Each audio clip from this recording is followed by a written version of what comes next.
Assalamu alaikum. You all may be seated.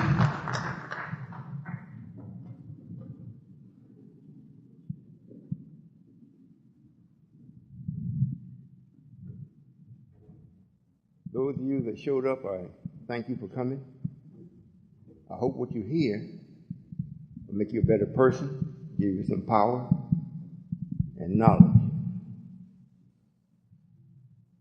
Maybe I came on a little soon. I see people still coming in. This is a rather large place. Maybe next time I come it'll be filled. Yes, sir. How's everyone feeling today?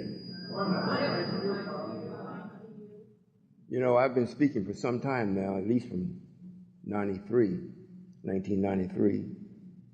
And it's never been a large crowd of people. Usually about this or maybe a little larger. I think one time or maybe two times I've had an audience where we had to stand. It was enough people that came out. But that's prophesied. You know, since God inspired the prophets to prophesy what he inspired them with, he inspired them with the truth. So we are living it out to the very end of this and the beginning of what Allah wants to take place. Are you all listening? Yes, sir. I thought today, when I was on the way here, I said, well, what will I speak about since I've spoke about so many things? And I've shared so much knowledge that what would I speak about? I do know quite a few people that would be coming are already with me, or they're Muslims and have a pretty good understanding of the time. So what is it that they would need to know that would energize you or lift your spirit more than what you have? So I was thinking this over. And I was hoping that we would have a pretty good amount of people that have not seen me and that have questions and want to know, so I could dialogue with you all. I do know when one thinks that they have knowledge or think that they know, they feel pretty comfortable. But this always seems to be the problem. Regardless of what you know, there's always a question left. Even if you go to speak with someone that you think that you know more than them, when they dialogue with you, before the dialogue is over, a question is going to come up in your mind. Something that you didn't think about, that you overlooked, or that you thought you knew. Those that are with me don't experience that, if you're really with me. Because we go by what the lessons read. Islam is math, and math is Islam. And once we learn how to use it, we don't have no question. Most of us that are Muslims, especially that came up under the messenger, studying Islam because of the messenger of what he did. You read the lessons, very, very few of you all really know what they mean, because they're written just like the Bible almost. They don't have no lies in it, but they're most certainly in code. So we quote them and don't really understand it. I thought I would speak about or go over a review of the last 100 years, just to see what really has been taking place. When you come into an operation that's already in motion, if you go to apply for a job, and you go to the job site and it's a large, humongous building, and you're just getting there. Well, the first thing comes into your mind is like, man, somebody's been working before I got here to erect all this. So it's no way that I'm stepping in at the beginning of it. You know, I'm coming in now. I got to come in and see how I can fit in what is already in motion. Do I have enough talent, enough knowledge, enough know-how to back up my word when I said I could do or perform this particular job? Most of you don't think that way. However, if you're going to think mathematically, it runs across your subconscious mind. You know, we have some black businesses. You go to apply for a job and you see the business, you walk in, usually they're very small. And when you find out that they're black owned, black operated, then your thinking is small. It's all right if I get the job. If not, I go get another job. We think so little of ourselves. And usually we're right, because the black business owner thinks just like his enemy. He doesn't too much care about you coming in, only what you can perform and what you can do. If it's good, he likes it. If it's not, well, then you have to go. And you think just like the open enemy also. It's a little business, so you give it a little attention. Today, I'm about the largest black businessman in motion as far as getting things in motion. We have going a nation, not a business. And the difference between a business, they may operate in one thing. They may make toilet paper, and that's all they make. Or paper products, that's all they make. With us, we want to take it from the ground and go through the whole thing until it gets to you. If you have to wear it, eat it, drive it, sit on it, walk on it, we want to do it all. That's what a nation does. And we want to do it right. And that's different from everybody else. Everybody else does it for money. We do it because it's right. Let's look back, if you will, in hindsight for 100 years and see what really did take place. Since most young people, it's like you're stepping into this big building that's already erected. You're going to look for a job, and you feel secure because of the size of the building. Well, if it's this big and this much motion, it must going to last. So I got me a good job. Well, let's look to see if you really do have a good job. You know, the scientists, or the men that are wise that run the planet, came to our open enemy. And for those of you that don't know who the open enemy is, it's the Caucasian. You see him every day. He's running the planet every day. But as far as being one that loves to do right, he doesn't do that. So it automatically makes him the enemy of right. So one of the scientists came to him some time ago and said, you better get busy before the next one come and catch you. I hope you listen, brothers. We got some 5%ers here? 1, 2, 3, 4. Yeah, okay. You all listen. Not just about all of you, listen. He was told to get busy because the prophecy was that we would allow him to go out into heaven or into space and take a peep at what he could not do that we have already done. Listen to the language. In order for him to get out into space, the only way you can learn anything, you got to be in motion. You can sit down and read all the books you want. Until you get up and go into motion, you still don't know anything. You just know where to go get it, but you don't know how to apply it. So in order for this man to go out into space, he had to get busy. He had to get up off the horse's back. He couldn't just keep riding a horse and carrying a 6-gun. He had to advance. So since he was told this, get busy, man, because we got to keep our promise to you. We got to let you see what real knowledge produces before we take you out. Now, you know, all these roads you see and all these big buildings and going out into space and everything, it didn't start no more than about 50 years ago. You know, they started with automobile back in, 1910, 1919. That's not 100 years. Now they got them so advanced that you hit a little button and it'll tell you where to go. If you put your destination in it, it'll tell you which route to take and everything. It didn't start off that way. It didn't start off that way. Now, in order for him to be successful, he already had us here, the original people of the planet. So we are building this nation for him, not willingly, out of necessity, just to live. And while he's in motion, he's looking and learning. While the car that he's built now is not sufficient for him. He wants better rubber. He wants better shocks. He wants a better road. He wants a better seat. He wants the roads to be extended. He wants to widen it.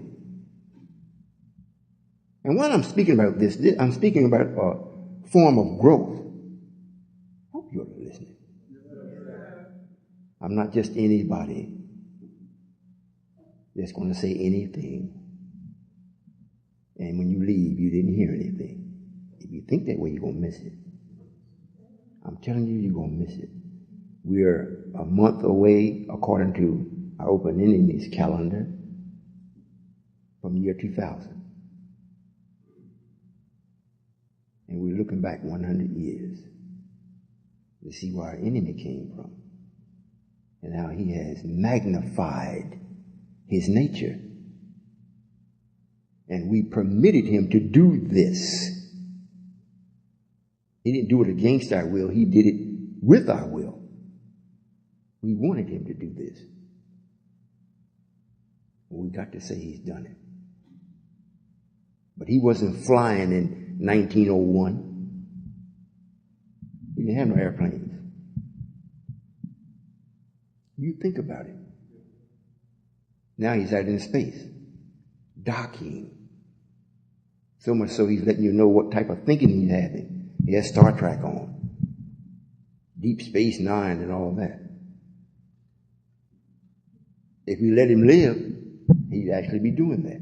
Because as you think, he's thinking. And he knows what to use to make him successful. It's called math. It ain't called minister. It ain't called reverend or rabbi. It's called math. It ain't called no person. It's called math. He uses it. So much so, he got you here and you don't even want to be unplugged from the matrix. And matrix means a miserable use of math. But we think we're very wise because you can stand on the corner and you can quote and you make yourself think you're wise. While you look at the arm of the law ride by and look at you. If they stop and say, get off the corner. You might say, well, that's not the law. I don't care. Get off. You still got to go. You think about it. Now, during the course of this 100 years, and he's in motion, and then the motion is showing him one thing, another thing, and he's just making steps. He just keep making steps. Right on up until he sees, wait a minute. It's to our disadvantage to keep these people a slave the way we've been doing it. That's to our disadvantage. Let's turn them loose and tie them up mentally. We'll make more money. And then whatever's in their thinking, we'll put out scholarships for the wisest of them that really want to do something, that think that they're free. And we'll let them bring in what we can't bring in. And we'll sign our name to it. Step by step by step. Right on up until I show up.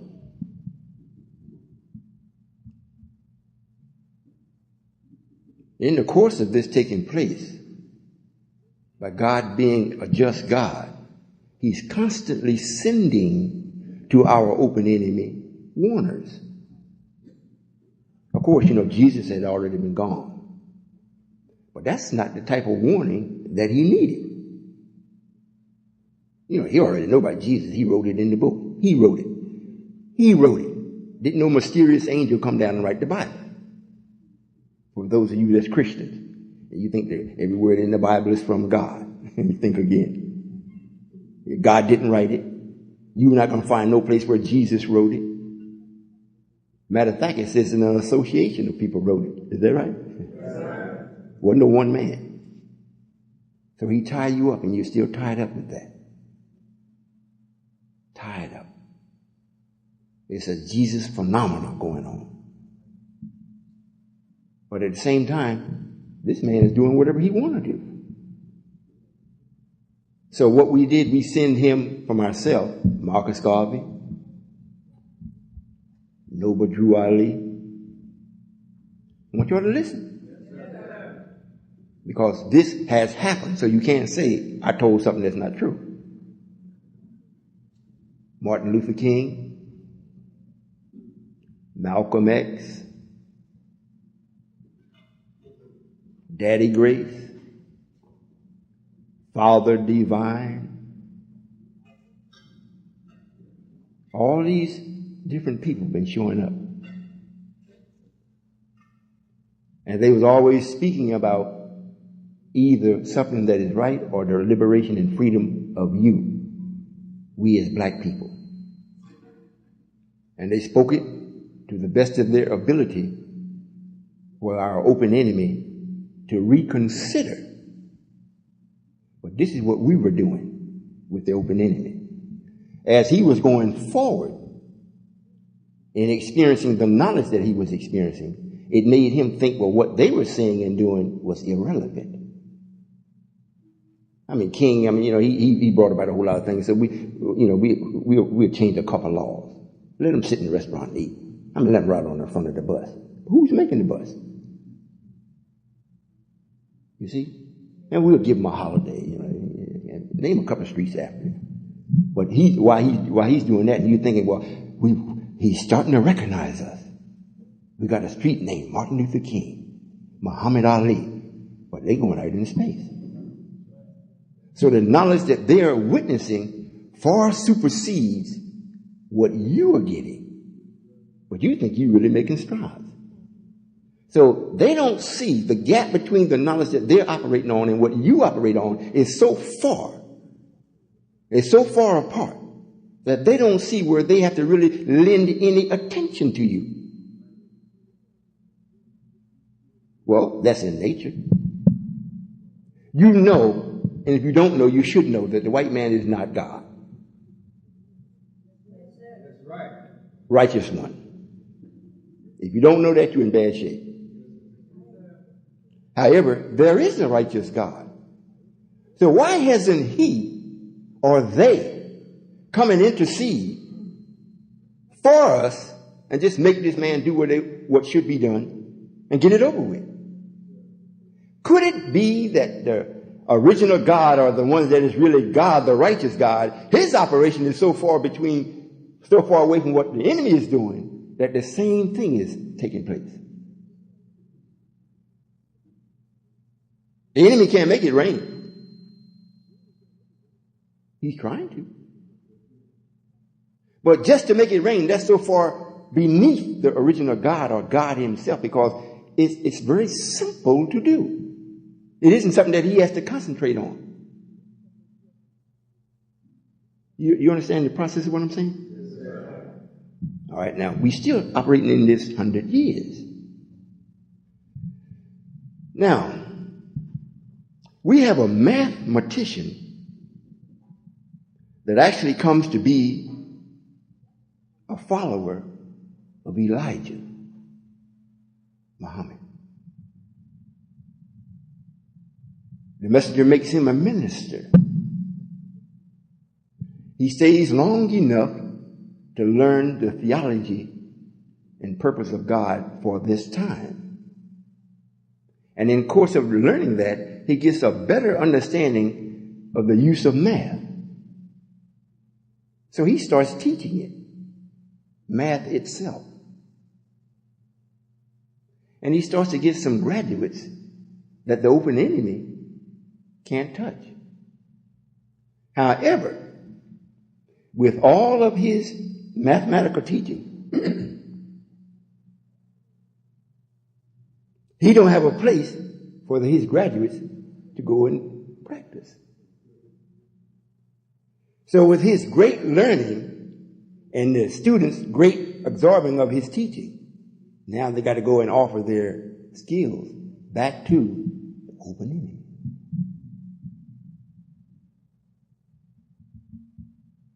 And by doing so, most of you will never see the people that use the math for the Caucasian to get out into space. You don't see those people.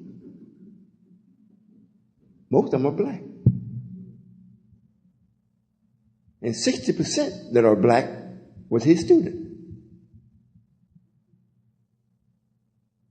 I'm trying to show you how we help people that we give promises to. We promised the man you won't go out in space, take a peep at us. We know you don't know how to get out there. We're going to show you. You know, we built your country for you. We're going to build something for you to get out there and see the other things that we promised for you to see. Now, during this time, black man, since you know you God, it's in your bones, it's in your very makeup, it's in your anatomy. You know it subconsciously. But you can't do nothing to really prove it, because how you're trying to prove it is against your nature.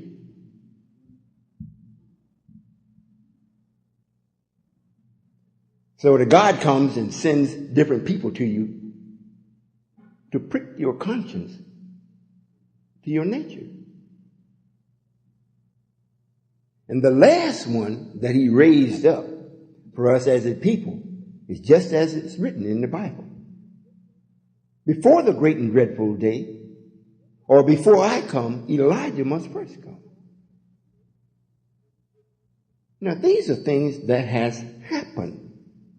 You can't say it's a lie. It didn't say, before the great and dreadful day, I will raise up Minister Louis Farrakhan. You can't find that written no place. And if you do find him in Scripture, you'll find him as a help. He's like a woman. We made her secondly, to keep from a search from another man, for another man. Secondly, first is Elijah. Now this is being lived out. You can't say it's a lie. It was Elijah first. Before Malcolm, it was Elijah. Now the white man is not so much dealing with that. He's still trying to get to the point where he can see out into space, out into heaven. We're trying to get you, black man, forget looking out into space and trying to get out into space. We're trying to get you to see your very purpose for being here. In order for you to be successful, your thinking must change. It's got to change. What good is it if we produce a genius or a God, but he can't be God unless he go and practice in the workings of his enemy? Think about it. So before I actually show up as I really am, at least in the primary stage of this, because I'm evolving also for your sake. And I hope you think while you're listening to this.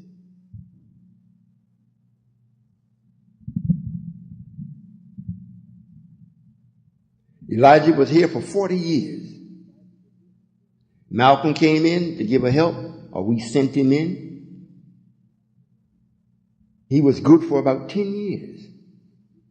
He was exceptionally smart because we made him that way. That was not him originally. Now, I hope you listen. I hope you think. I don't care how smart a man is if he's dead.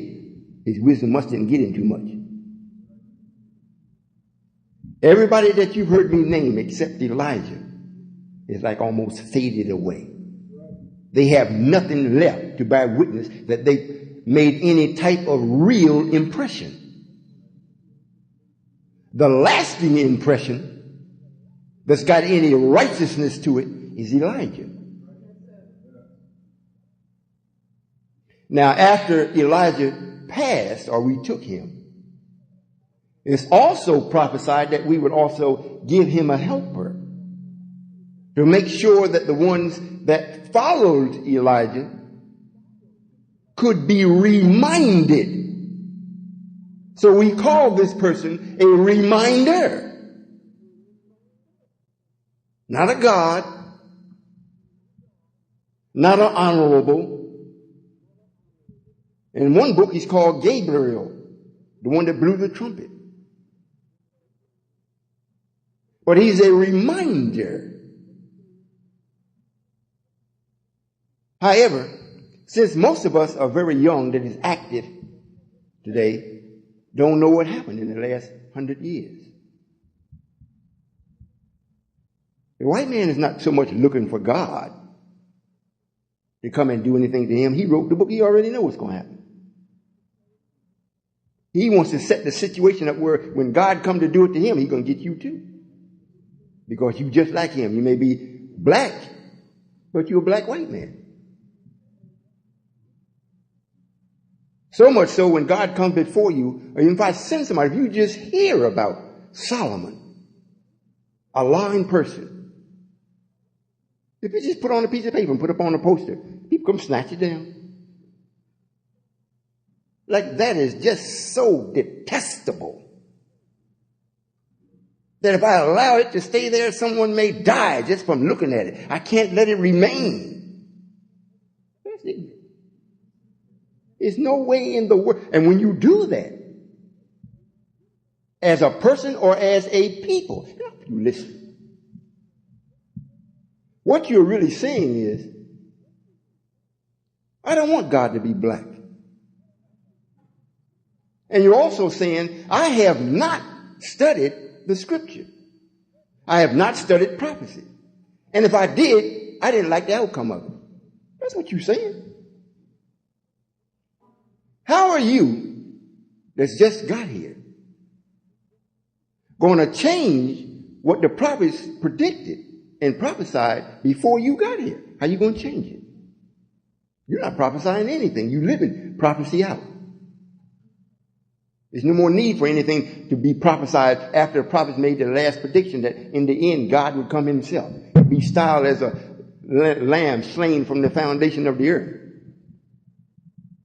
And he will take the last battle, the last enemy of death, the last enemy of God, he will do away with it. And it's called death. So if he's going to do that, what could you possibly prophesy? So none of us here can prophesy except me. So when you do those kind of things, it's like, the enemy is looking like, hey, it looks like we might have a little bit more time. They're still crazy. This is real. This is really real. And I'm not mad with white folks. I just hope we are as successful as they are. They obeyed me.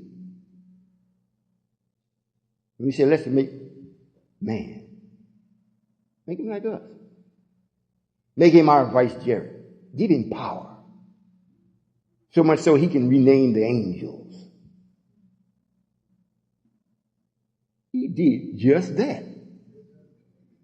However, it's in prophecy at the end of time, God himself would come. And just before he came, he would send Elijah.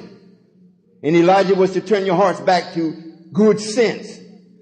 And the ones that do have good sense, back to you. But you think you know everything.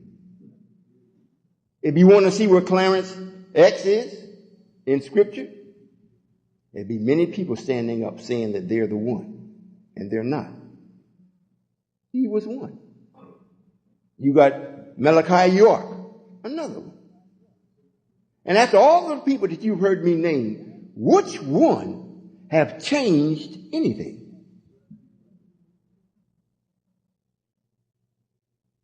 Which one has changed your thinking back to what you're supposed to be? They may have alerted you that your thinking has to change, but have it changed? No. Have they put a system in motion? This is including the minister Lewis in the Nation of Islam, including him also. He got started off with our blessing and power behind him, with a diagram already set out as to how a nation is supposed to be. So he has no excuse not to be successful. However, we still can't break prophecy. Outside of him, even Silas Muhammad, There's no system set up for you, black man. There's no net for you. The white man has the power to say no more black people will come into any store unless it's their own.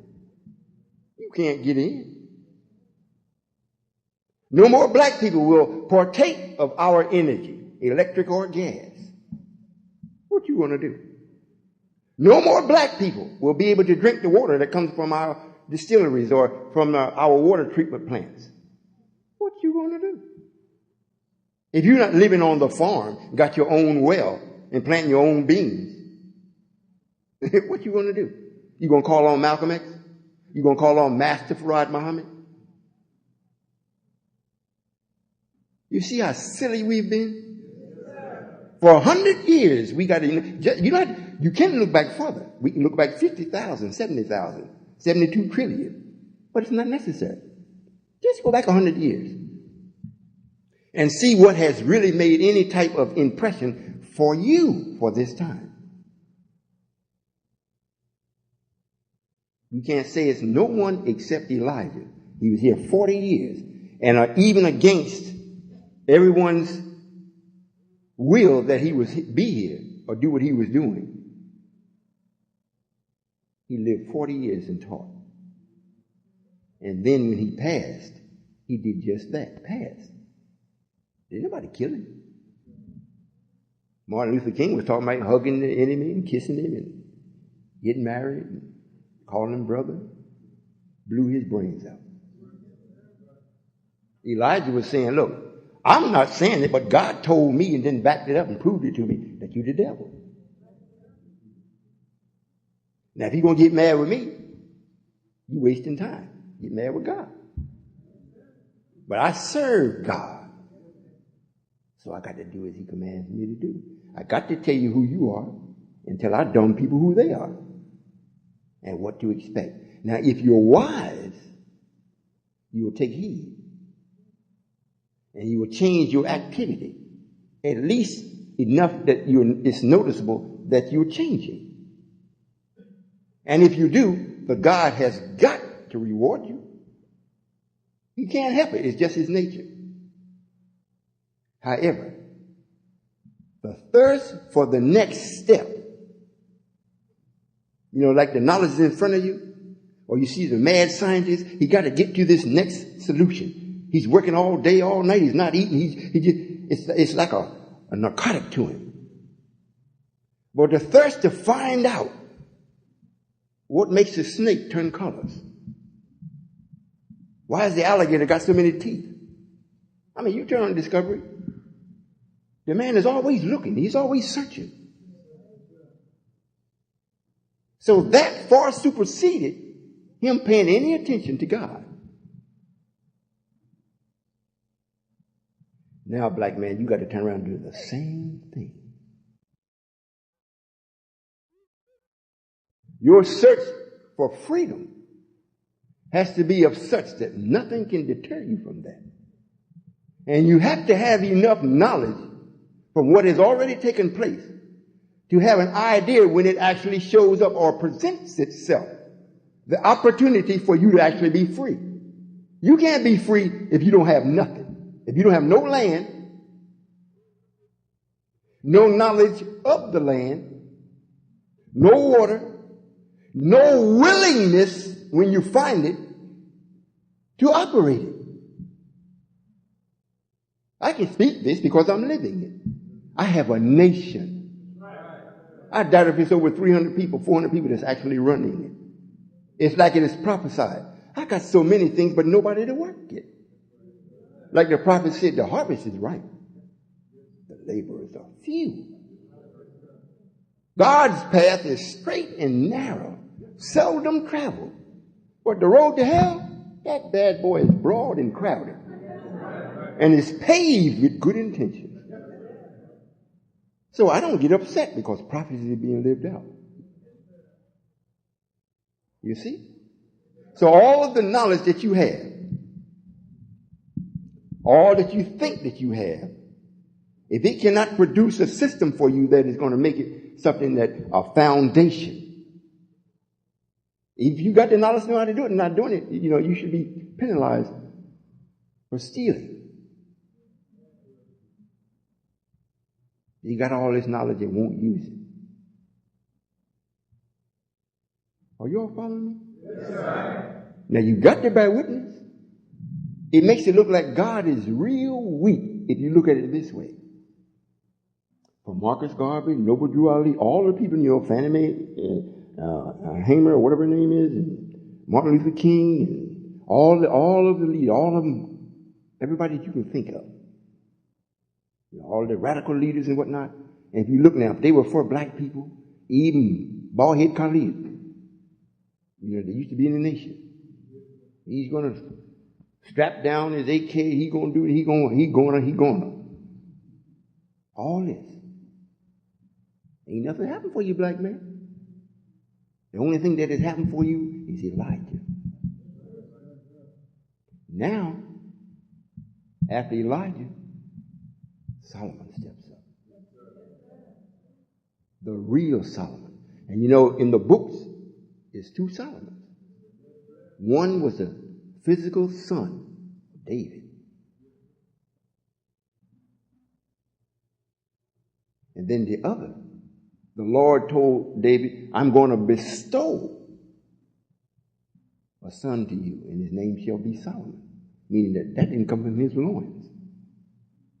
It had to come from his will, his spirit, and from the knowledge of the message. And it won't be necessary for you to actually see this son. However, because of you and I, this son will be produced. And he will give credit to you as his mother of him coming into existence in the power that he will have. So his name shall be Solomon, and I shall be his father, and he shall be my son. I'm going to bestow him on to you. This one, not Jesus,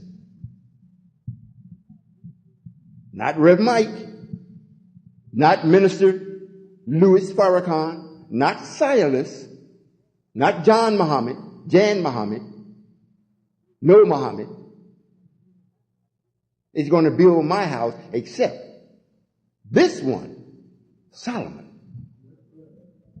And if you notice, there's only one name. It's not Minister Louis Farrakhan Muhammad. That means it's got a whole lot of help. Anything more than one is not independent. You steps into dependent. So it says Solomon, one name. And you won't find it written no place where anyone was wiser or more powerful than Solomon. So why is it when you hear that I'm here and actually doing what is prophesied, you say, oh, it can't be. Tear the poster down. Let's go steal the tapes. Don't let nobody hear him. Label him as a hypocrite. Well, damn, man, did you check? Is that what you really want to do? This is the only person that I know that is written of that shared knowledge in such a degree that people hated to leave his presence. When the Queen of England or the Queen of Sheba came over to pose hard questions to him, she noticed his cupbearers, his servants. They never wanted to leave his side because they kept getting this thirst or this quench that they had of their thirst for knowledge. Like we get white folks. Just about the time he thinks he's going to help you, we let him see something else. Oh, wait a minute, black man, I got to go do this right now. The knowledge got it. And the more knowledge he steps into and see it, and when he does look back at what he did before, he said, oh man, I got to go change the history book. That wasn't right. And if I bring this out, because the more technical you get, and you bring these things out for the use of the people, it starts making the people more aware. So now they can look back and say, wait a minute, something wasn't right back then, what he said. because of what's being said now. So it's almost like he's in a dilemma. But the thirst for knowledge never stops. Are you all following me? Yes, sir. Because the floor, I guess it will be open up. Is the floor going to be open up? I'm opening up the floor for questions. And if you can think of something that took place within the last 100 years that can bear witness to what I'm saying is incorrect, I want to know. I mean, you don't have to tell me like to browbeat me. But if I miss something, I really, truly want to know. I don't know of anyone except Master Prophet Muhammad, and we didn't know him. Elijah told us about him. Martin Luther King, we knew about it. He was right during the same time of Elijah. Everybody was for him. You all listening? I'm just saying what took place so you can see. In a few minutes, I'm going to tell you what's going to take place in the beginning of the next 100 years. That's if you want to know.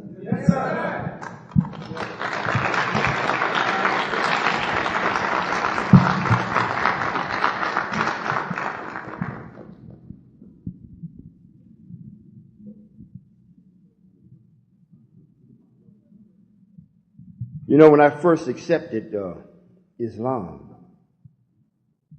I was married, and I had a constant longing to have one person with me.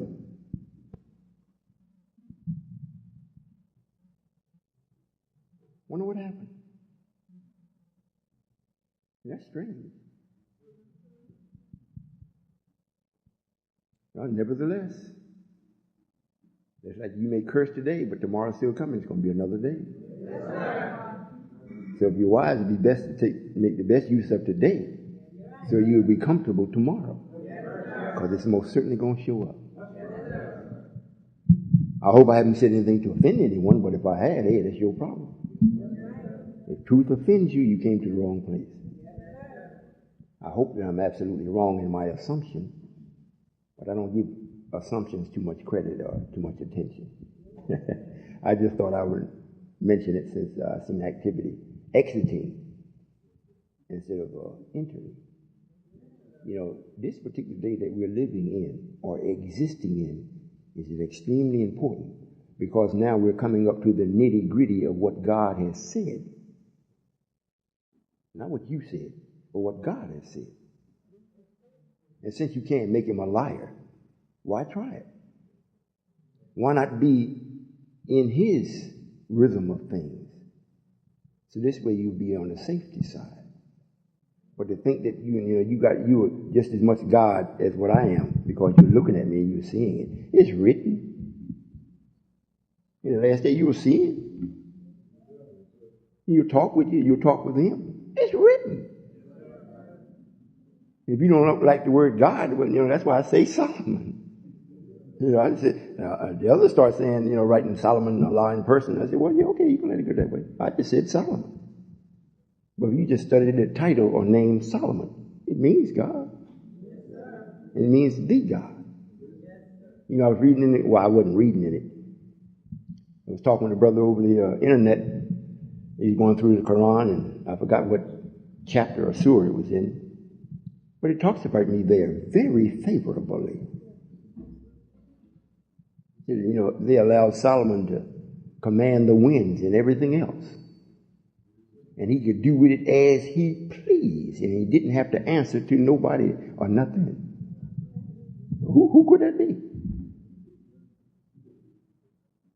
I mean, math will let you know. I mean, it didn't say he don't have to answer to nothing, no one except Allah. He said he can do with it as he pleased and don't have to answer to nothing or no one. When the scientists came and, because they loved me and before I knew it, because they knew me before I knew me. When they actually came, spoke with me and whatnot, they was always very pleased. Much like, if you have a beautiful woman with you and you met her and she's agreeable and you're all holding a very productive conversation. It's almost like soul touching soul. And she's beautiful to look at while this is taking place. Boy, you in heaven. Well, this is the way it was when they were talking with me. They said some things you're going to do and whatnot. I said, people are going to ask you questions. You don't have to confess about nothing. I said, why is that? They said, but nobody knows what you know. Nobody? Nobody. I even called some people that I thought were wise. The minister was one of them. They kind of smiled. I said, no. It's another brother that you all don't have met yet. He's extremely intelligent. I'll be bringing him before you not too long from now. I asked about him too. They said, no, not him either. He's intelligent. They say he's intelligent, but not him either. So much so I asked him, I said, well, what's going to make him be with us? What's going to make him be with me? He said, you are going to send him some spiritual taps. He ain't going to like it, but he can't get away from it. So I said, what do you mean? I'm going to go tap? He said, no, you're going to send it. And he's going to come out of anger because I'm doing it. But when he arrives, his anger is going to turn to joy.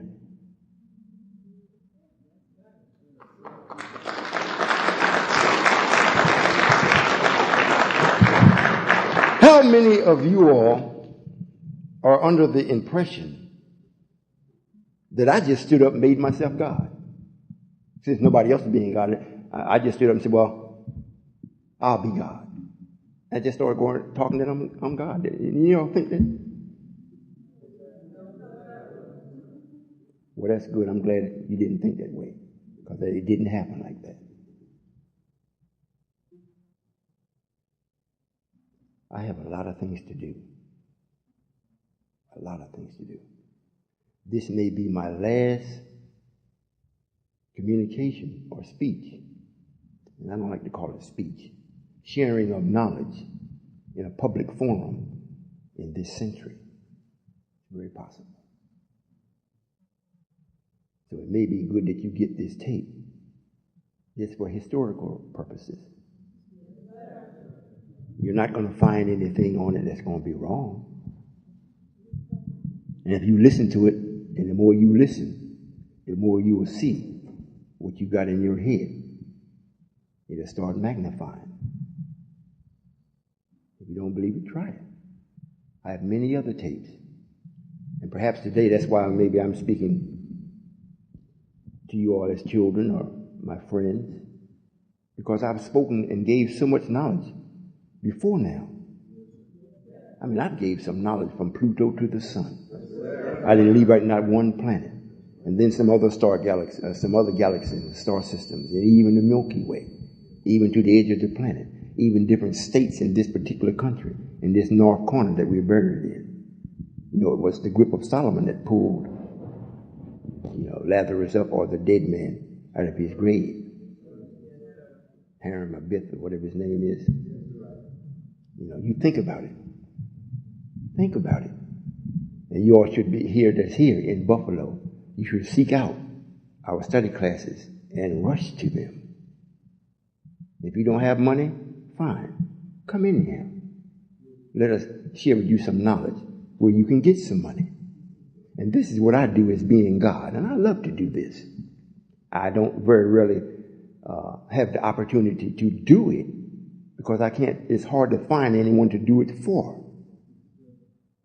Once you start to really love or in love with truth, and whatever you need, if you call for it with the right purpose, and you are unable to achieve it, I send it to you. That's right, truth. For real, I send it to you. You don't have, and I'm not concerned about it's coming from me. I'm not concerned about that. Just because it is honest in your own heart and it's for real in your own heart, that's all that's necessary. Because when you get it, you're going to do the right thing with it. So it's not necessary for you to apply a name to it. But it's so few of you that like that. I don't know if I should continue this or not. Yes, there's a promise that has been made from me through the messenger. Now I'm here and have resounded it and have to fulfill it. That the ones that were with the messenger, and I hope you listen, the ones that followed him, you followed him because of the magnetism that he was speaking that attracted your nature. Not too many young people, because you wasn't here. But those of you that do remember, I came for you, black man. I came to fulfill my word, that I would put you in heaven. But it appears as though your ears has been closed and shut. I don't know if it's because of what Minister Farrakhan has done and is doing. He acts as though I don't exist. So I must don't have a lot of power.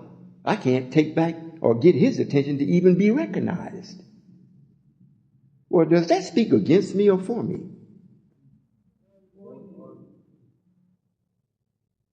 A few say for me. Others must think it's against me. I don't think you find where it is written that I killed him. It's prophesied that he said he'd give it up.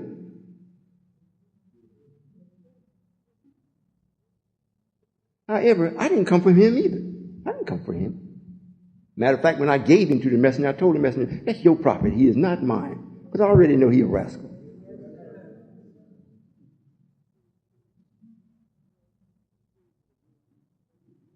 I came for the ones that loved the message and the messenger.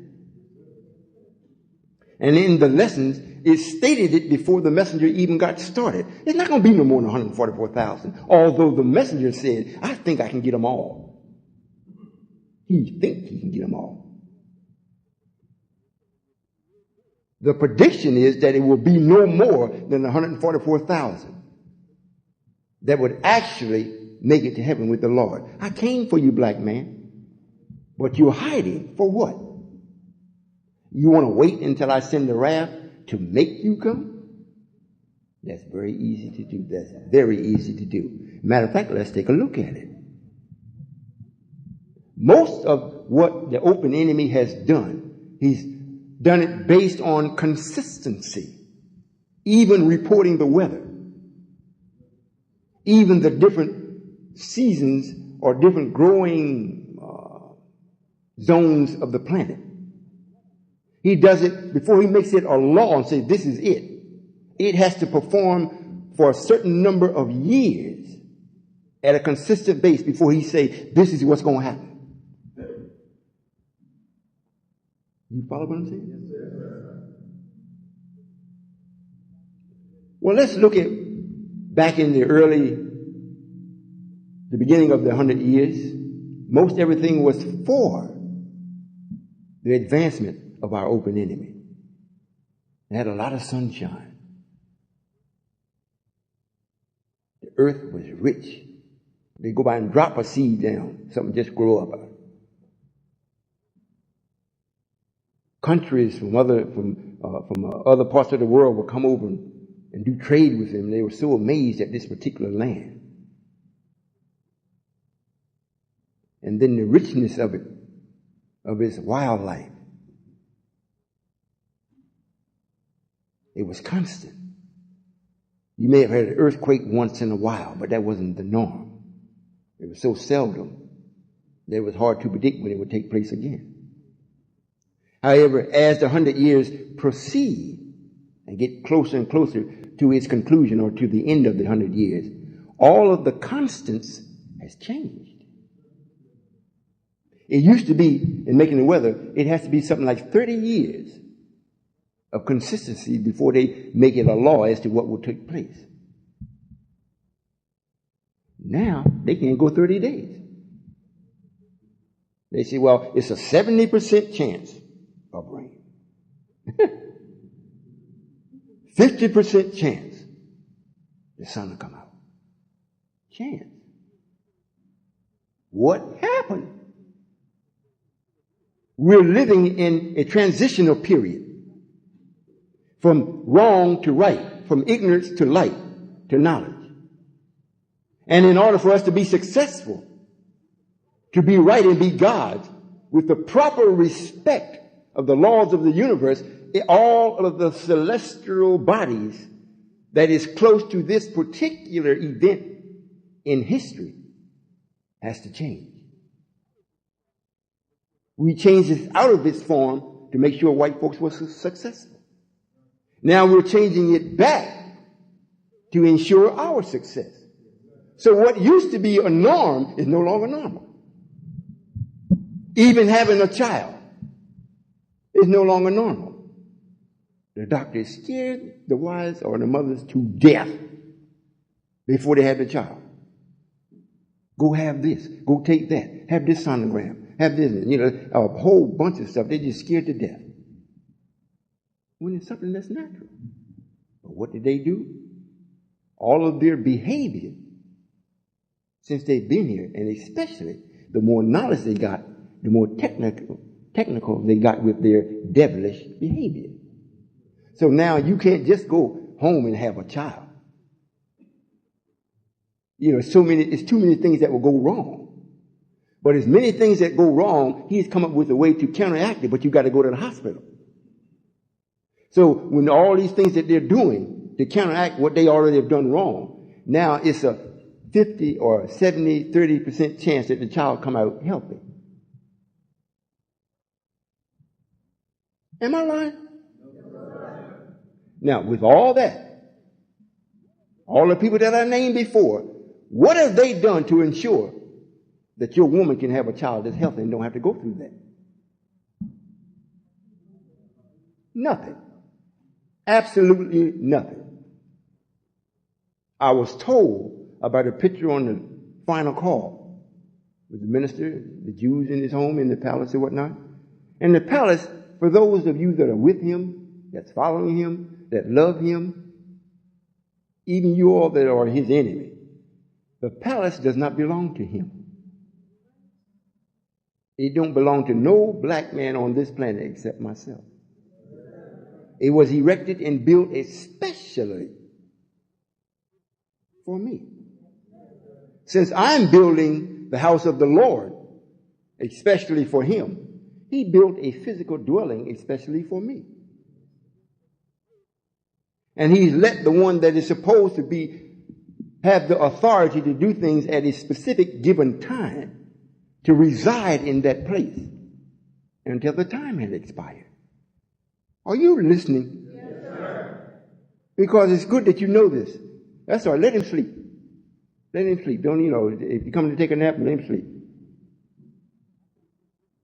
Don't.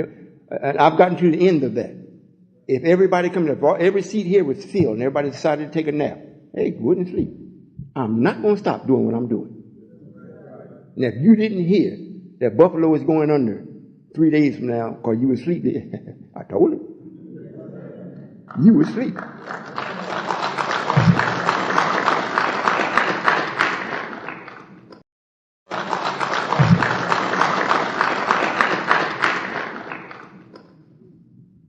There is no one that is building a platform or foundation to reverse the things that our open enemy has done, except Solomon. And I'm not doing it because I said I'm doing it. Prophecy said that's who would do it. Everybody loves Solomon, even the enemy. It's written. The enemy liked him, came and served him. And this is what they did. I thought about this on the way up here.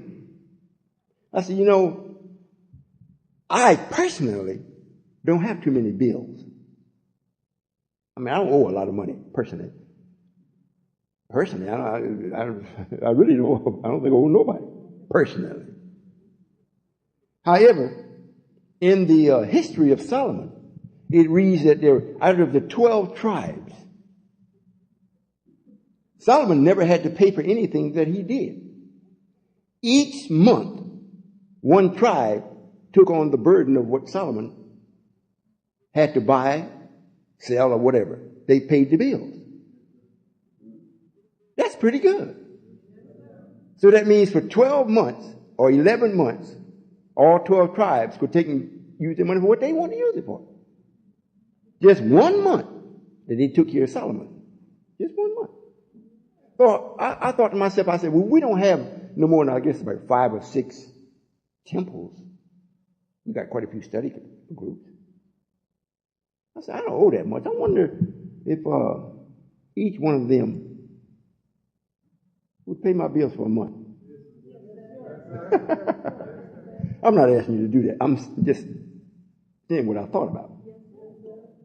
Because what we're actually doing now, it's not so much me paying my bills. The money that does come to me, I send it back out to other places that's building. Right now we're in Cincinnati. We're trying to, well, not trying, we're getting an establishment there so that we can be seen in the city. And it's a restaurant and a temple and a home. And the way we do things is noticeable. People come, write about it. They come and give us all kind of praises. However, the study class there is so small, much like it is here.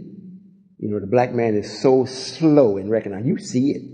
From what I can understand, I'm on the TV here. If you don't see it, if I'm on it 2 or 3 times a week, you know, if you don't see it, that's unheard of. You know, it's at a time, and you can't say anything I'm saying that you might not like it, but you can't say it ain't right. So right is being spoken in your ear at a time when it is needed. Absolutely needed. It'd be something different if you didn't need it. If I come to offer you a couple $1 million and you already a billionaire. Yeah, I don't need that. But you're at a time now where you need some real answers. Now the one that's giving you the answers can't wait for you to ask the question. He got to go get busy and do what he got to do before you even come, because you know you're coming. So we got the nation set up. Nobody wants to contribute to their own salvation. You want to give the credit to everybody but the person that's on the scene today. You know why? Because if you give it to somebody that's passed, that means you don't have to change. But if you can come face to face and talk to me, and I say, oh no, that will not happen. This is what must take place. Now if you notice, I didn't say you. I say, this is what's got to take place. Well then, if you're going to do it, then it means you got to change. So I don't like that, so I don't want nothing to do with that Solomon. Okay. I'll wait a couple months to see what you say. Then you come running back. I just got a letter from someone that she wanted to go to heaven. She asked, could she go? I kept saying, no, wait. And she was persistent. I said, okay, go ahead. And we usually, when people go, we say, 2 weeks. Don't take no furniture with you. Don't take nothing. Don't even tell us about your bank account. Just go for 2 weeks. If you can make it the 2 weeks, then it's possible that you can make it. Now, if you get there and you can't make it in the 2 weeks, when you go back, you got something to go back to. So it'd be good if it's rent time, pay your rent before you leave. Because you might be coming back. See? They went out. And there was a sister there that was complaining. She wasn't happy. And this is what we do before anybody comes. We evaluate them. And we let them know what we are doing and will do. We say to them this. You're going to heaven. We have laws, principles, and rules. Now, if you feel as though that you're not willing to live without money in your pocket, to live with someone else in your home, to take transportation, our public transportation, we go through a whole list. If you cannot do that, then we will not be able to allow you to stay. Now, are you sure? Now, we most certainly will send you back. Is that clear? Oh, yes, sir, that's clear. You sure? Yes, sir. Half of them get out and say, well, look, I can't go through this. I mean, I can't eat my ice cream when I want to. I mean, I got to be in the house by 10 o'clock unless I'm in class. I mean, I'm a grown man. I mean, we told you before you came. You know what Yaakov did? In the process of making white people? You know, some of you Christians think, well, God made everybody and white people just popped up. And when you go back into history, into the math, into the facts, and you look, you find that, well, look, white people, where did they come from? wrote it in the book himself that they all came from one blood. Well, was it his blood? Let's check his blood. No, it can't be his. His is recessive. Whose blood was it? Well, let's check all the blood and see who's the most dominant blood on the planet. The black man. He must have came from the black man. Let's search this out. He searched it. Yep, that's where he came from.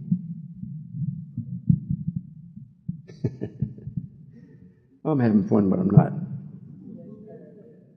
I'm saying all this because I really want you all to think. It's so simple and so easy. So you get there, and you feel like all these things you can't give up. You think you've given up something.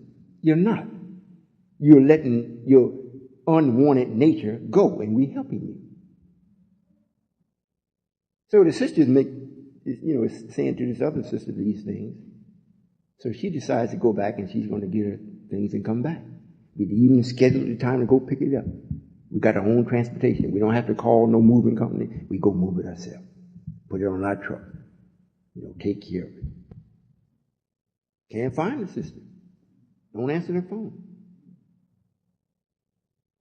When she left, she carried what the sister told her in her mind. When she got back, her father was telling her about us being in a cult. Now, since she did come for the 2 weeks, and she got a taste of what we really do, and she sees it now, hey, the cult is Christianity. It's all you people that's out here chanting Jesus. That's the occult. Drinking his blood every fourth Sunday. Eating his flesh. Cannibals. My father is wrong. Let me write Solomon a letter and express my regret for my action. And I pray he take me back. How do I trust somebody that way? Heaven didn't stop. My son came out, powerful son, some time ago. He came out, looked at what we was doing. We were just getting started. Brother's a brilliant brother. We just getting ready to open up our first restaurant. He was in the making. He's fired up. Talked to his mother a couple of times because he couldn't do what he wanted to do or used to do. Brilliant brother. He's in school, GED and all this other stuff that he was into, student loans. And he was so smart, he outsmarted his own self. When he left, we was in the process of making or building the restaurant. Now he calls back. I don't have enough time on the phone to tell him what we got. But he was impatient. He's ready to go. He's like Malcolm. I can't wait for no God to tell me when to move. I got to move now. He moved right into the cemetery. You see? So all of you all that is taking this time, and when you leave here today, you should tell someone, take the tape. If we got to duplicate it, if you don't have it, order it. The tape is priced at such that you usually just paying for the cartridge or just the tape. We don't charge no $8 or $10 per tape. We do have to go and get it because we don't make tape yet. We have to get the gas and everything and the personnel to go get it, go to the store, bring it back. We get a duplicator to duplicate the tapes, mail it to you for a very, very, very cheap price. Matter of fact, we might be losing money. Because I don't care about money. I care about your thinking. And so when you come to class and you start expressing these things, and you see that you really cannot stand your brother or sister because they don't think the way you think. And the way you think is not right either. Are you all following what I'm saying? It may seem like I'm rambling, but I really want you to get the gist of it. The time is now. Make your move now. I don't care what color you are. Make your move now. If you keep waiting, it's going to lessen your chance, lessen your opportunity. The door is closing. And if you're real big, maybe you should have came when the door was like that. But it's getting like this, and this is what's actually taking place. Getting smaller and smaller and smaller. After a while, it will touch. Nobody gets in. And it's written in the book. They came, knocked on the door, bang, bang, bang, bang, bang. Jesus, Jesus, who are you? Well, I was so and so and so and so, and the oil ran in my lap, and so I know you not. I know you not. You see? So who else is qualified that you've seen or that you heard of? Who would you like to be God? You? Definitely not me. If it ain't me, who is it? Well, those are the sisters.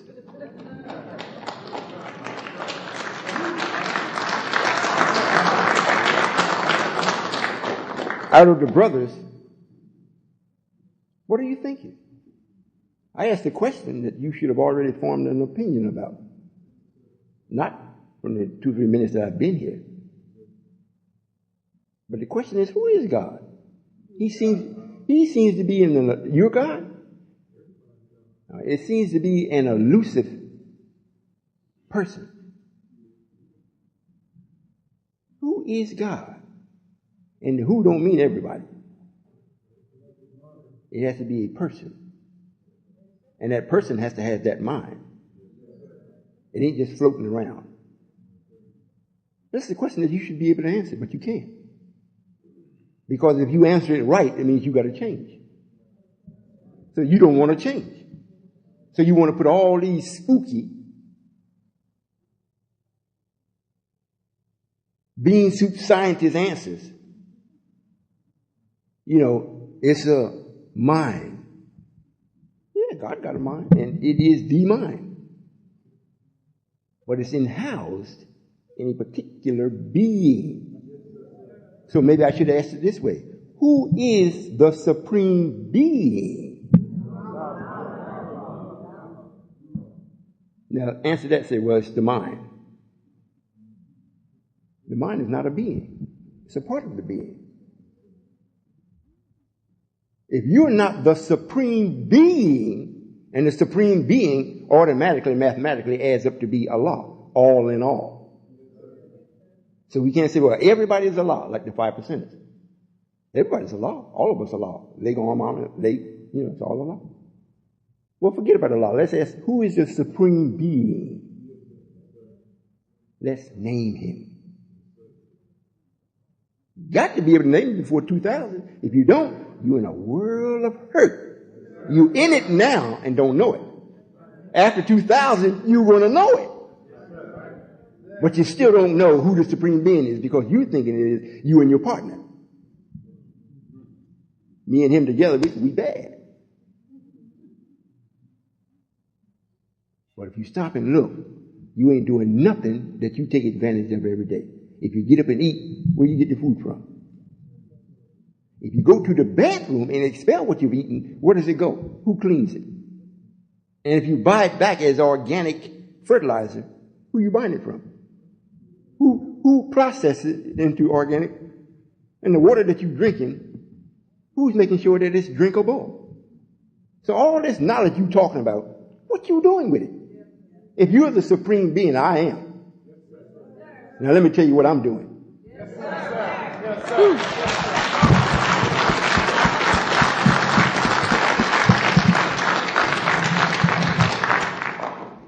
I say, well, I have an enemy. My real enemy is ignorance. However, there's someone that is perpetuating the groundwork for the ignorance. That's making the ignorant comfortable in his ignorance. Are you following me? Did I say ignorant? I didn't say ignorant too much, did I? Stay with me. Here's a man that has advanced to means of communication that he can touch everybody almost instantaneously through his media and other forms of communication. And he makes, just let everybody be what they are. Just let them be what they are. We ain't making nobody do nothing.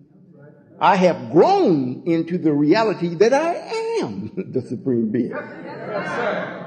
And in my practice of doing what I'm supposed to do, dealing with nature itself, dealing with the current of the water that's aloft and on the ground beneath, dealing with the temperature, dealing with the rotation, dealing with the forces of nature.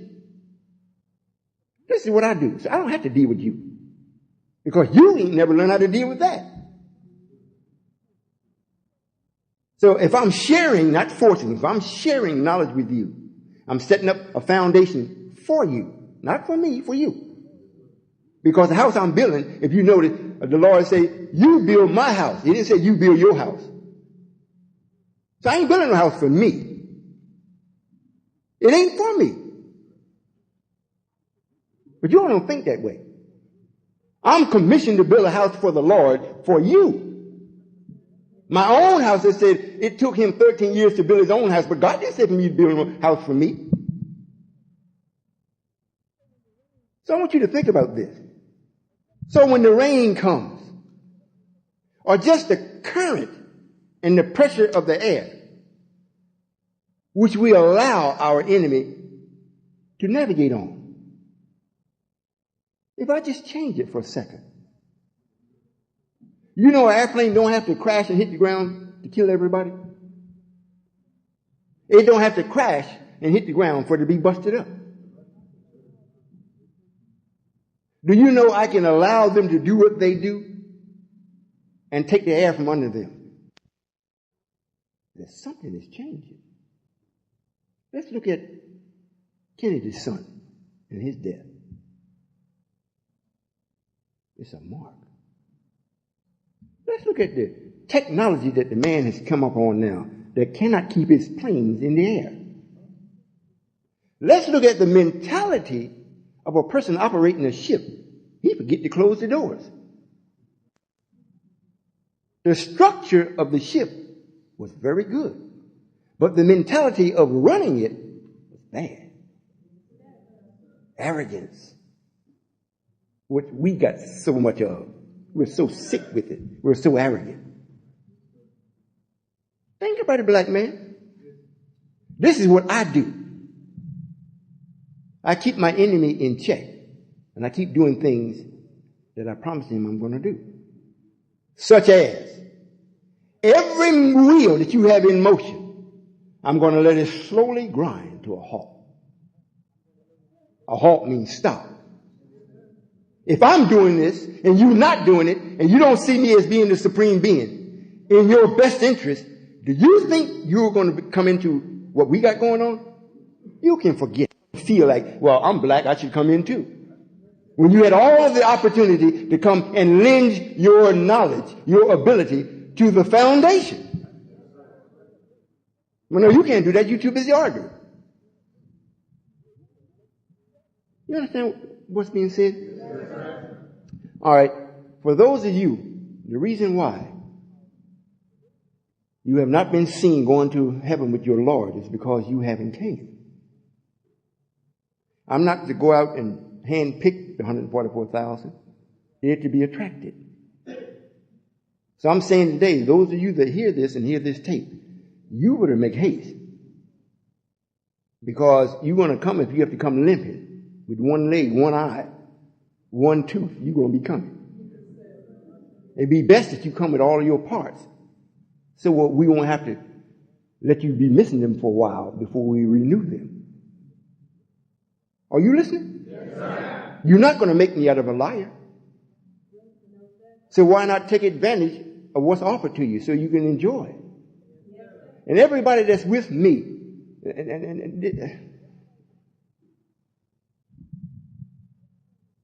who is it that is with me that's miserable? Anybody here?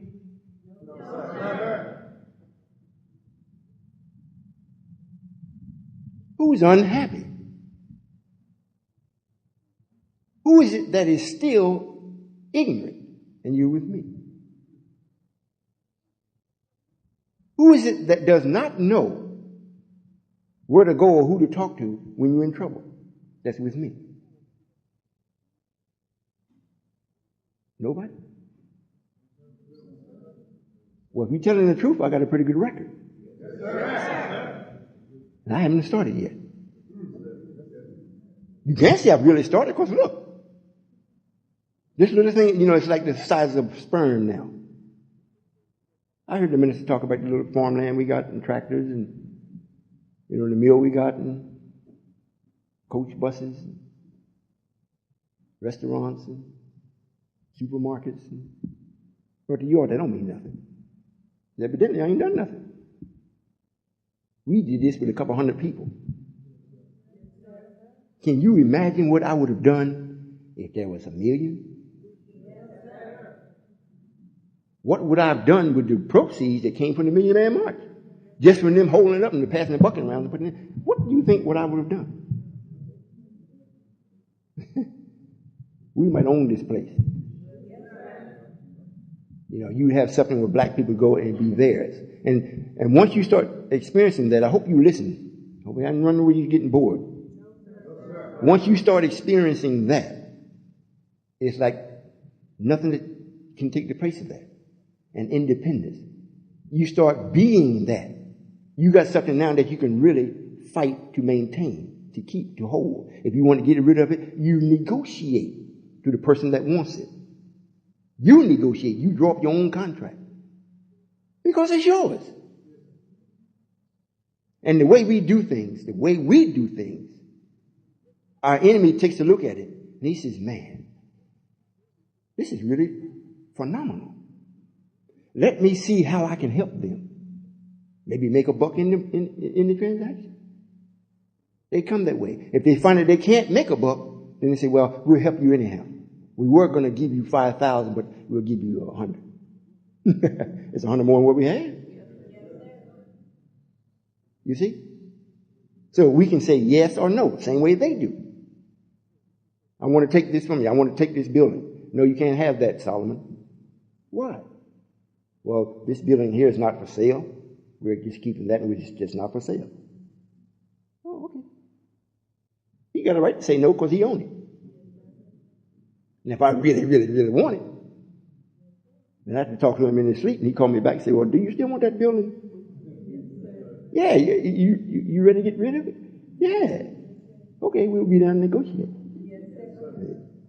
Or if he comes and says, Solomon, this is what he does now. We need some workers. We don't have no workers. Matter of fact, they bring their union presidents or representatives with them. This is what we want. And they start negotiating with us. If we have anybody that leave us or anybody that we can spare to go to their business and work, and we pay them top dollar. Are you listening? Yes, sir. I'm not talking about what is going to happen. This is happening almost every day. They say we'll take the people that we say, well, no, you didn't make it. And what this means is if you go to heaven and you don't make it, which is in Kansas, if you don't make it, we can't make you leave Kansas, but we don't take care of you. You still come to class and everything. It's just that we're not taking care of you. So they stand on the perimeters waiting who's leaving and get them. Because the ones that leave is 10 times better than the ones that they have working for them. And they call us and tell us, I don't know what you all are doing, but that's miraculous. We just love them. Are you listening? Yes, this is what's happening every day. Every day. So that's what I've got going for you. I need your participation to magnify it before it's too late. Too late. All right, well, I'm going to go into it. I'm going to open up the floor now so you all can ask a couple of questions. Do anybody have any questions? Oh, okay. Well, we better hurry up then. Ask this. And I asked of you this. When I first started speaking, I didn't have a complex. However, I was conscious of how I appeared because I didn't want my appearance to sway how you thought and how you received what you heard. Now, from that time until now, I personally have grown in every aspect. So I used to ask, when you come to the mic, you got something to ask, just be respectful. I'm still saying that. But it's almost like I don't care. Because I know that I know that I know. If you're going to make it, you're going to have to come through me. So whatever disrespect you show, that's how much you're going to have to eat before you get in. You see? So I'm not alarmed like I used to be. You know, you'll be asked to leave the mic if it's disrespectful. But I'm not alarmed. Because it's like they say in this world, be careful who you step on going up the ladder. Because it's evident and imminent you're going to be coming back down. So this is the same thing, same principle. So if we got any questions, we'll continue the sharing of knowledge through the question. Yes, sir. Good. We have a mic over there. Will it reach? Will it reach it? No, I don't think it'll reach it. So come to the mic. On your own, when you leave, think back over 100 years. The book's what's written on it. Think back over it, and then see where we are as a people today. See where we are. See what all that took place that's supposed to have been for us. See where we are. And see if it really materialized what it was intended, or what the knowledge or the spirit of what was brought to us, did it really materialize? Is that something hard? Do that and see. And see if anyone has surpassed that. Yes, sir, brother. Walaikum salam. Mic's not on. It's on? All right, let him speak. Excuse me, Father. You said the original Allah, he didn't have to deal with what you have to deal with, negativity. Yes, sir. Hold a moment. This is what you all can do. The seats that's behind the sisters, in the order that you're standing, you can sit in the seat. You know, right down the aisle, right straight down the aisle. You can sit in the seat this way. You won't be standing. And the next person that's in the line, come up after the brother leaves. You said, now go ahead, brother. You said the original Allah didn't have to deal with the negativity. There was no negative when in his existence. When exactly did the negativity come into play? When he started using the material that was already here in space. I'm one of the ones that did go to the Million Man March, and it was a great thing, a great sight to see. But I thought nothing would come within the end of this century before the new millennium that would top that. But Father, I must say that today that this is what topped it. Yes, sir. Yes, sir. Is that it? I'm finished, Father. Yes, sir. All right, something else come up, you can get back in line. Next person. Assalamu alaikum, Father. Wa alaikum salam. I just want to say it's an honor and a pleasure to be here with you today. Thank you. Yes, sir. I had a question. Could you give me a formula for letting go of this worldly thinking and wanting things like money? Mathematical thinking classes. Yes, sir. This isn't something that, it's hard to let go, something that you've been doing all the time, without something taking its place that is equal or greater. That's just, it's just the law. It's just a law. You have to be attracted to something greater than what you're doing for you to actually make the change. And mathematical thinking and the way it is carried out, it isn't something that you come to and we deal with numbers like 1, 2, 3. We don't deal with numbers that way. That's arithmetic. But mathematical thinking, you come in with your daily problem or a scenario that you have daily. You bring it to the class. If you want to share it, you say, well, so-and-so happened to me today or last week or whenever. What is the best way to solve that? And then we go through showing how it can be solved. Now, it's up to you if you want to employ it, but you get to see it. And then if you get to say, man, yeah, that don't make sense. And the more and more this appears to you and appeals to you, it makes it easy for you to stop doing things that's against you. So that's why it's written that we would grow into being God. And that's what's happening. That's the way it's done. Yes, sir. And another question I had is, I've heard it said that we as human beings, we only use about a very small % of our brain, of our true brain power. Is that true? And if it is, then how can we, so unlock the rest of our brain? How can we? Well, the unlocking of the brain will be done with me. You know, God made a promise to the man of sin that he would allow him to be the ruler for a certain period of time. So this way we had to shut up our thinking ability or power. We had to give up our creativeness. We had to give it up. Now, since the time we've kept our promise, and it's time for me to be here, so it means it's time for you to wake up. So in your waking up, that's when you will start to use your brain power, the rest of it. And whoo, you're going to be surprised what's there. You're gonna be surprised. We really did have to be dead for us to go through what we've gone through. However, the key word is through. We've gone through it now. Yes, sir. Yes, sir. Thank you, Father. Yes, sir. Next person.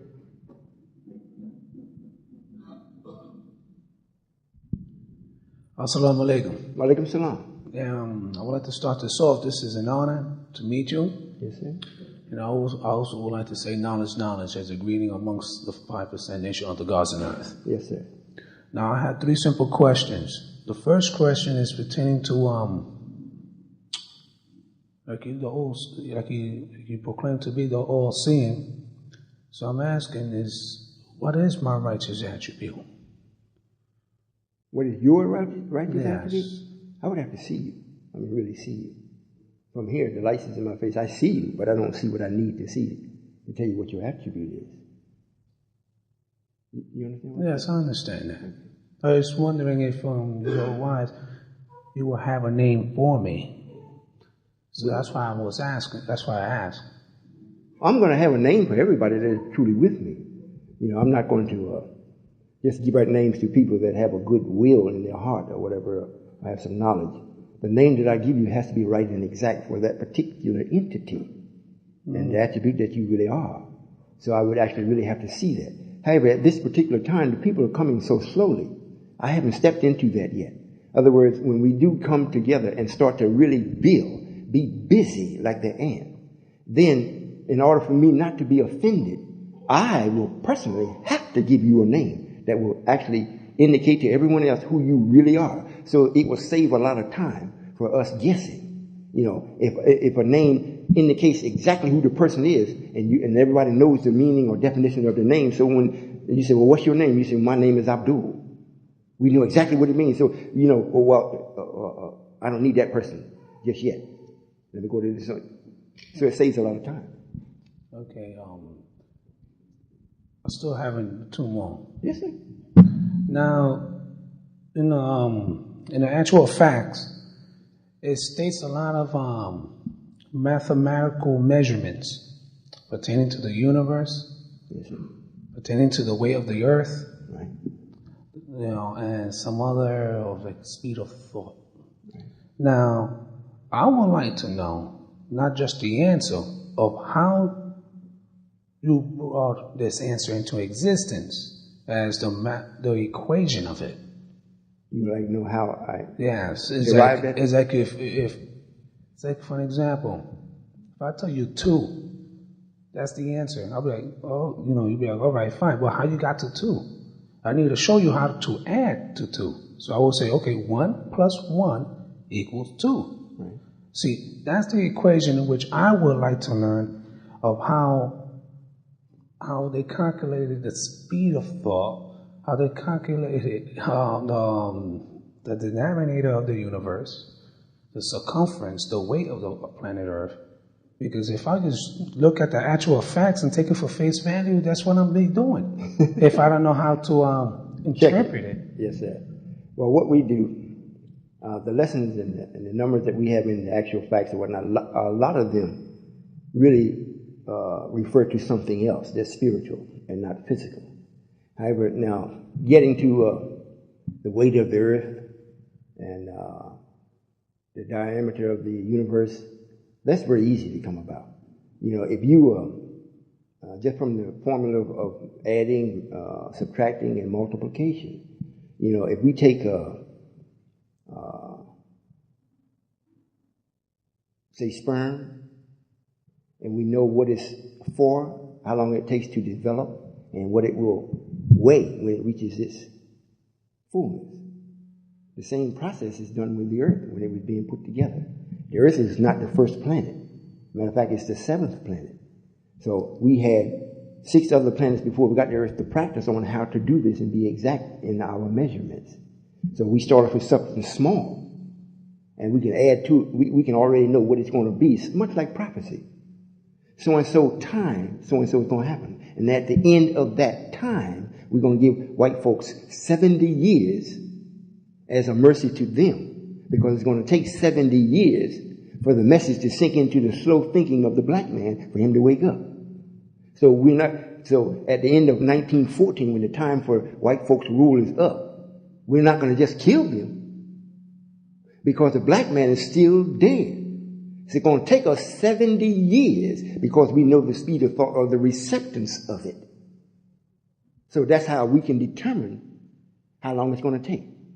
So since 1930, we started calculating it from the time we started talking and sharing with our people who we are and who the enemy is. So it started in 1930. So by the time it gets to 2000, that's your 70 years. So now you can stand and say, I'm a 5%er. Meaning that you're a man of thought. You think. And you think mathematically. Before then, there wasn't no 5%ers. I mean, you were dead. But we knew how long it was going to take before it even got to that point. The same as what we know how long it's going to take before you actually become a man. We say 21. Because we know what dictates a man being a man. And it's not his size or his age. It's his ability to be able to deal with what is real. So we know. We've had a lot of practice. Now, in order for you to get the formula where it's infallible, you have to come with me. I wouldn't want you to taint it. You get part of it and go out and still be a 5%. I want you to be a 100%.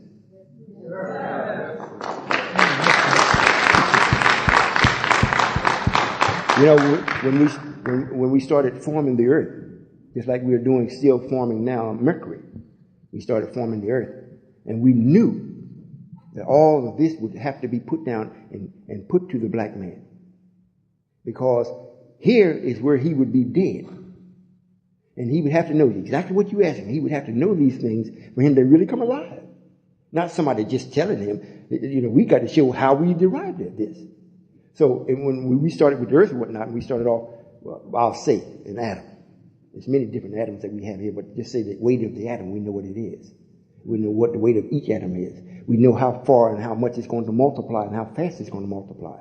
So by the time you would ask the question, we already know how much it's going to weigh. You see, we started off, well, this weighs so much. Now let's multiply. And we multiply. By the time you got here, and when he asked the question, when the brother comes up, it weighs 6 septillion tons. Now you say, well, how did you get to that? We started off with, well, it weighed 1 ounce. But it's going to grow so and so. And it's going to, at so and so time, it's going to be at so and so and so. So it's going to weigh so and so and so. And it's going to weigh that because white folks can't take nothing from it and they can't add nothing to it. So it's going to weigh exactly that. I see that. You got another question? Yeah, that's peace. You like that, huh? Yeah.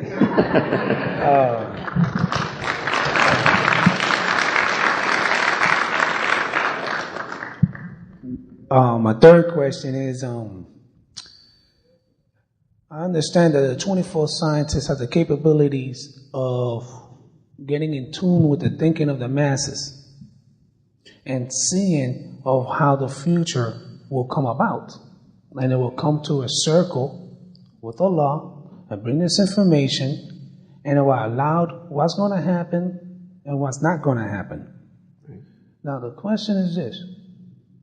If my father have killed a man and he returns back into the essence, is it right for me to suffer imprisonment for my father's action? Well, according to what the magnitude of plan that it fits in.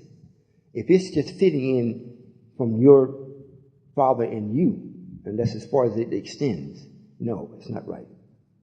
However, if it fits in the framework of a history of a people, then yes, the sins of the parents will fall on the children, because every sin's got to be paid for. We can't allow it to go out into space or to stay around and it's not attended to. It's got to be dealt with and erased.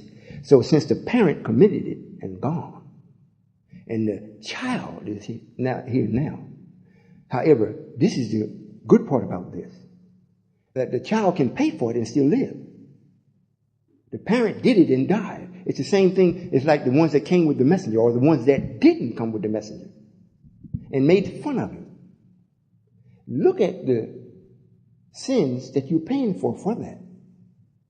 Because they didn't come and really make the nation what it should be. Now we're inundated with narcotics. The children have no morals at all.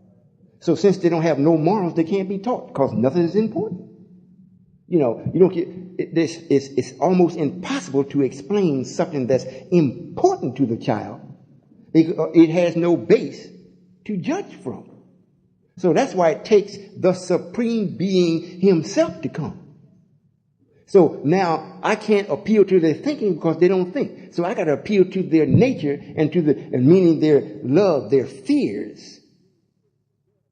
So if I want them to do something, they won't do it. I have to deal with something that they fear or that they love to entice them to come and do what they should do so that they will start developing values. But it comes from the parents that denied them God's man. But they had Jesus all along. So now the child is paying for that. The parent is dead. And then if the parent is living and they're going to pay for it, it means the child comes home now and kills the parent. But the sin cannot go unattended. Now the child killed the parents because of being denied. That's the natural reaction. However, the child is still living. Then it hears about Solomon, a lying person, and the knowledge that's being shared. So the child comes and says, man, this is what's going on? Let me be a part of this. Then the payment stops then. As soon as he takes on for real, the payment of what he was paying for his parents stops right then. Then his own reward or payment starts coming into being. No longer anybody else's. That's what is happening. That's how it's taking place. And brothers like yourself and all the 5%ers, if you're really truly about thinking and thought in a way where we can put it in motion, that's what I like. I really want that. The only thing that I see that you all are in error about, the base is not there as it should be. And numbers is a very, in this world, tricky thing. You can take and apply it to where you're thinking. However, you didn't go back to the base. So, if you start off with 2 plus 1 is 3, and going up that way and get to 99, or get to 100, then you say, well, I got 100. You're not at 100. You're at 99. But if you don't know it, you give your life, swap it down. It's 100. So you need the base for real to go with. Then this way, you don't have to say nothing about no Solomon. You don't say nothing about a lot of supreme being. Just be. And in being, you're not gonna ignore, nor are you going to insult or misuse the laws of nature and force and power that's already here. It's here for your use, and you'll be able to use it. So you and I, then we'll all be God. We can talk back and forth, whatnot. We can deal. We can create. We can make. If I don't want to be close to you, hey, in this space, I go trillions of miles out and do something. Or if you in my space, hey, look, man, get to stepping. You're going out. It ain't no such thing as death or murder. Hey, look, hey, we don't gel. Like water and oil. So we need our space. So I'll see you in the next trillion years. But so that's what it's going to come to. Peace. Peace to you. Yes, sir. Yes, sir. Come on up. Assalamu alaikum, Father. Wa alaikum salam. Yes, sir. I would like to ask you, may I have an appointment to speak with you either on the phone or personally or, whatever? Who are you? Brother Richard from Buffalo, New York. I conducted a study class for some months. Well, yes, sir. Call me if that agrees with you. Yes, sir. Do you all have a class on Wednesdays? Wednesday evening? Saturday, not Saturday, Thursday Do you and have it on Sunday. Wednesday? So you don't have it on Wednesday? No, sir, not to my knowledge, no, sir. Call me about 9 a.m. or 9 p.m. Yes, sir. Yes, sir. Will that be good for you? Yes, sir. Absolutely. If you don't know the number, call the 800 number or call the Yes, sir. Thank you. secretarial department. Yes, sir. I have one question. Yes, sir. Oh, I have a short statement that I'd like to make. Yes, sir. I know that from my nature that you are Allah, and it's not even like being personal in a personal way. I just know, I was kind of reared in, reading the messenger's literature. Yes, sir. And I got the idea from that. Then I went to the Lewis camp. I was searching. For the truth. And I shared this with you before, one of the Independence Days. I asked you why when I read the messenger's literature and why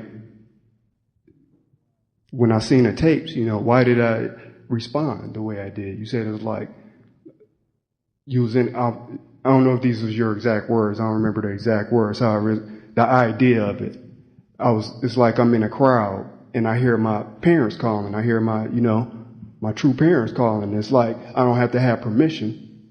And, yes, sir. So I respond in that way. I responded. However, the things that I've been through in my life, and I'm not trying to make an excuse.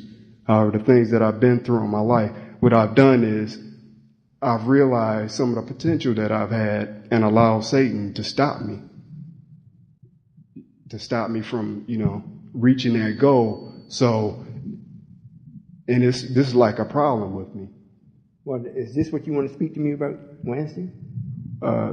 Some of it. Well, we can do it then. Yes, sir. Thank you. Yes, sir. Assalamu alaikum. Wa alaikum salam. Yes, that's all right. Peace to the gods and the earth. Peace. I have a couple questions that I would like to ask. The first question is dealing with Yaku. And I want to know that why was the gravitation taking place? And if Allah is the all-knowing, right, then why did He allow our people to go through mischief, bloodshed, and chaos? And why did He allow for our women's stomach to get cut open, the baby stomped on it? I don't see that being peace. Well, no, sir. Once we decided to allow the man of sin to rule, we know it wasn't going to be no peace. And this is why we told Abraham long before this actually took place. We said, know of a surety that your seed, this means future generations, is going to be in a strange land, serving a strange people. And these people is going to afflict them for 400 years. And after that, I will come and bring them out with great substance and judge the man that afflicted them. This was done so that we as God could see what was actually wrong in our creation. There was no such thing as white people before we decided to make them. However, the making was for the express purpose to see what was in us that constantly wanted to go against what we already knew what was right. So that's why we made somebody to do it while we watched them. And this is what they did during this period of time. 400 years, we're talking trillions of years. 400 years of that type of misery is not too much a price to pay for that never to happen again, period. Not even to be bothered with a second thought or whisper in your ear. That's not a very big price to pay. But through some of the scriptures of Solomon, it states that there's nothing new under the sun. So therefore, what once was will always will be. From my understanding, that there's always a right angle to hit somebody on. Regardless, you got two angles, whether it be the right and the left. The right be the right way, the left be the wrong, be the negative. In order, I mean, me. Well, just answer what you said so far. I'm gonna let you finish. Just answer what you said so far, because we should keep, as possible, keep as much in mind as we can concerning what we asking. Sure. Nothing new under the sun. In Revelation, it said He makes all things new. So which one you gonna go with? But to, you understand what I'm new, saying? Yeah, I understand. Okay. But to be new is just to take. See, I see it like this, right? Only when you deal with new, it's just going through the stage of power refinement. But that's not new. This is to be reborn again, to bring forth like a new part of me would be my child. My child makes up for my mistakes, for all the trials and tribulations that I went through. That's new. When again, no, like I was stating no, sir, before, that's not new. That's not new. That's a continuation of the old. Therefore, it's added on. Well, it's added on to the old. But as it's being added, the parent is dying. So you got somewhat of a balance there. Things that are new, if it's going to be new, it hasn't been before. So this is what the whole experiment is about, to make sure that we can get rid of the element that's here, that's stopping us from bringing in things that's new. But why bring it out in a physical form when you could destroy it mentally? Well, because we wanted everything is spiritual, mental, and physical. If we did it in the spiritual and the mental and left the physical, we fail. We got to do it with all three. It's still going to exist. It's still going to exist regardless, because I mean, if you deal with the dualities of life, you know what I'm saying? It's still going to be there. When I do the knowledge to the Egyptian signs, right? One's black, one's tan, the other one's black. That's showing the gravitation what's going on today, right? When it goes back to black, now it's still going to be negative. It's still going to if we don't destroy it in the mental, it's still going to exist. So why should we have to take it from the mental, bring it to the physical, and then back to the mental, and it's still going to be there? Why not just destroy it from the mental instead of having our people go through bloodshed, chaos, and mischief? Well, this has already been, I'll say killed in the spiritual and mental. However, my purpose here, my express purpose here is not so much as to build a house of the Lord. By me being the new God or the new Allah or the new supreme being, new. And what makes me new, I don't have no negative. So it gives me the right to destroy the negative that does exist. So that fact alone, that's why it reads in the Bible, the question was asked, O grave, where is your victory? O death, where is your sting? Because people don't have to die anymore. Death is abolished. The purpose or reason for death, I am to destroy it, not kill it, but destroy it. So it don't exist no more. So then everything will be new. So that's what I'm here for. Now, up until now, your argument is valid. However, it's in Scripture that He makes all things new. And it's in the form of that the person that did this is styled as a lamb. And the lamb is the sheep is the most humble animal that there is. And the lamb is the baby of the sheep. So the lamb is even more humble than the parent because it hasn't lived long enough to get into mischief. So I'm styled as a lamb, look like it's slain from the foundation of the earth. However, what I am to do is to bring about everything new. And this is what enabled the scientists, or the 24, what the brother just asked about, to write new songs to me and about me because of what I'm doing. But see, you didn't hear. While I'm speaking, you're not listening. I believe that I am, even pardon so. All right, go ahead. What I'm striving to say also is, you keep referring to you, right? What about every original Asiatic black man? What about, we all God, regardless. You know what I'm saying? We all have the ability to bring forth, to put an end to the savagery and build on what's righteous. All of your ability cannot go before me. In other words, regardless of whatever black man is here, white man, brown man, or yellow man, you cannot surpass the supreme being. If you can, that negates the person being the supreme being. In other words, I'm not the supreme being walking around just saying it. I'm being it. I'm controlling the forces of nature. You talk about the forces of nature. So what you were saying, that's what I'm saying. You should listen at what I just stated. When I said, maybe you were thinking that when I say I'm going to destroy negative, you think it's just in me. I don't have negative, period. So I don't have to destroy it in me. I don't have it. The destruction of negative and the source of it, I'm to destroy it. So that means none of you all will have it. So this will enable you to be God and gods and goddesses to its fullest meaning. Your thoughts and everything about you will be new. Your food that you produce will be new. The earth will appear to be new. And all of the other things that we touch will be new. It won't be old. It may have something in it that we remembered, but it won't function or act the way that it did in the past, because all of the former things will pass away.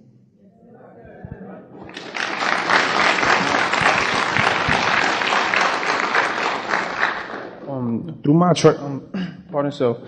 travels, I always tell everybody not to fall victim to my tongue, because I may not have the full understanding, and I might lead them in the wrong direction.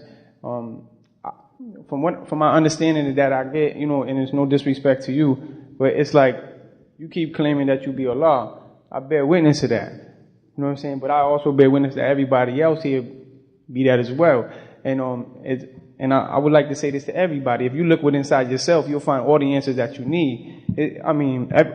Us as individuals, pardon yourself. Wait, before you go any further, because, sometimes you don't have to keep, once you go down the wrong road and you see it, you don't just keep going unless you're going to go to the exit and turn around and come back. What you're saying is understandable, but it's not reasonable. You all have left, and that's the main thing about the 5%ers. You all keep, and you got it so endowed in you. You keep missing number one. You starting off from number 2, getting to 100 and saying you're at 100. There's one is always got to be. That's just like you standing there now. You have a head, but you have other members of your body. The members is second. It's got to respond to what your head is directing it to do. It don't just do it on its own unless something has happened to your head, and you might have a twitch and you can't control, your nerves, something like that. But it's a detachment. And that's what's happening with the black man now. He's acting crazy. He thinks he's got knowledge, and you're ignoring the head. Forget the thing that I'm saying I'm Allah. What I'm saying is saying it. I am the one. And by me being the one is not taken from you that you're not. You're just not the one now. I am the one to make all the rest like me. So we all will be the one as a people as far as the universe is concerned. And this is why it's in the lessons. Who is the original man? He's the Asiatic black man. The maker, the owner, the cream of this planet. In other words, this is a growth process. And the God of the universe. So all of the universe will see us as one. When they see a black man, they'll say, there is God. If there's such a thing as saying God, they'll say, there's God. However, it's starting from one. This is why you are asking me the question, and I'm answering it.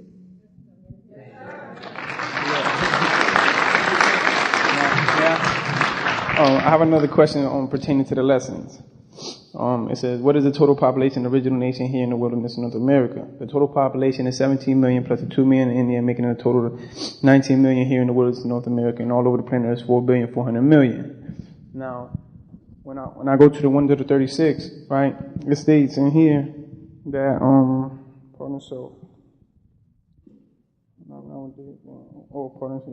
how many original Muslims are there in the wilderness of North America? It says a little over 17 million. Over here, I want to know what happened to the 2 million Indian. Well, because it asks how many original Muslims, not original people. Original Muslims. The Indians are not Muslims. Show and prove how they not. Well, we have to go back into a little history of them. They are not. They were exiled over here. They were like put out from amongst us. You got to listen. You got to listen. You can't be so anxious with what you think you already know. You got to listen. That's number one. They were put out from amongst us. And their practices and things that they adopted, even before they were put out amongst us, negated them for being Muslim. They started almost to be like the Chinese. They started worshiping nature instead of the author or the essence of nature. And a Muslim is he who submits entirely to do the will of Allah. They don't submit. So much so that they were exiled. So they're not Muslims. They are relatives of the Muslim by nature or by birth, but their actions and their will to actually be one is not. So we recognize them on one side and say, the original man here in the wilderness of North America, he's original, but he's not an original Muslim. So when he's just the original man, yes, 17 million plus the 2 million Indians. Now when it gets to original man, 17 million. Well, it's the same thing as when we speak about man and mankind. If you're going to say man, you're talking about the black man. If you're going to say mankind, you're talking about the white man. If you're going to say God, that can be the white man or the black man. If you're going to say Allah, you got to be black. You know, so it's the way that we use this language. If we know how to really use it, and we learn that in mathematical thinking classes, the language is extremely important, how it is used and how you speak it. So it will render to you the truth that it has in it. So, and this is something else that we do that may not be to our best interest. We've been under the open enemy so long, when we do search for something, we always go to look for what's wrong. You waste your time. You should always go to look for what's right. Wrong going to show itself. So when you read it, you may ask, well, why does it say that? Your whole body language and your expressing the energy that you were sharing was like, this is an error here. Why is this wrong? Although you still ask the question. So, and you're no different from the rest of us. I just hope you all, as 5%ers, really get it together. If it's a 5% nation, just think about what's being said. The 5% nation. That's not our true attribute. All right. Whatever your true attribute, whatever it is, you've got to be doing something that is for our people. Indeed.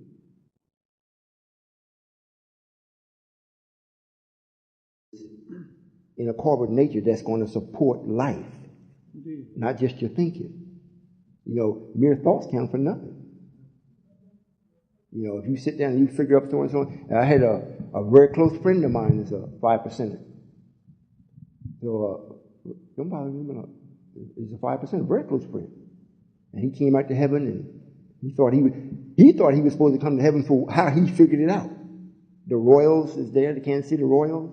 So he figured it out. My name is Royall. And he figured out, and some other numbers he figured out for the center of the country in Kansas City. He had it all laid out. He came because of that.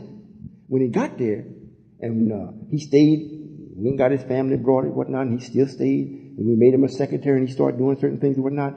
And he had to start receiving corrections in the way he thought and how he did things. Especially if it related to the purpose of why we were even there.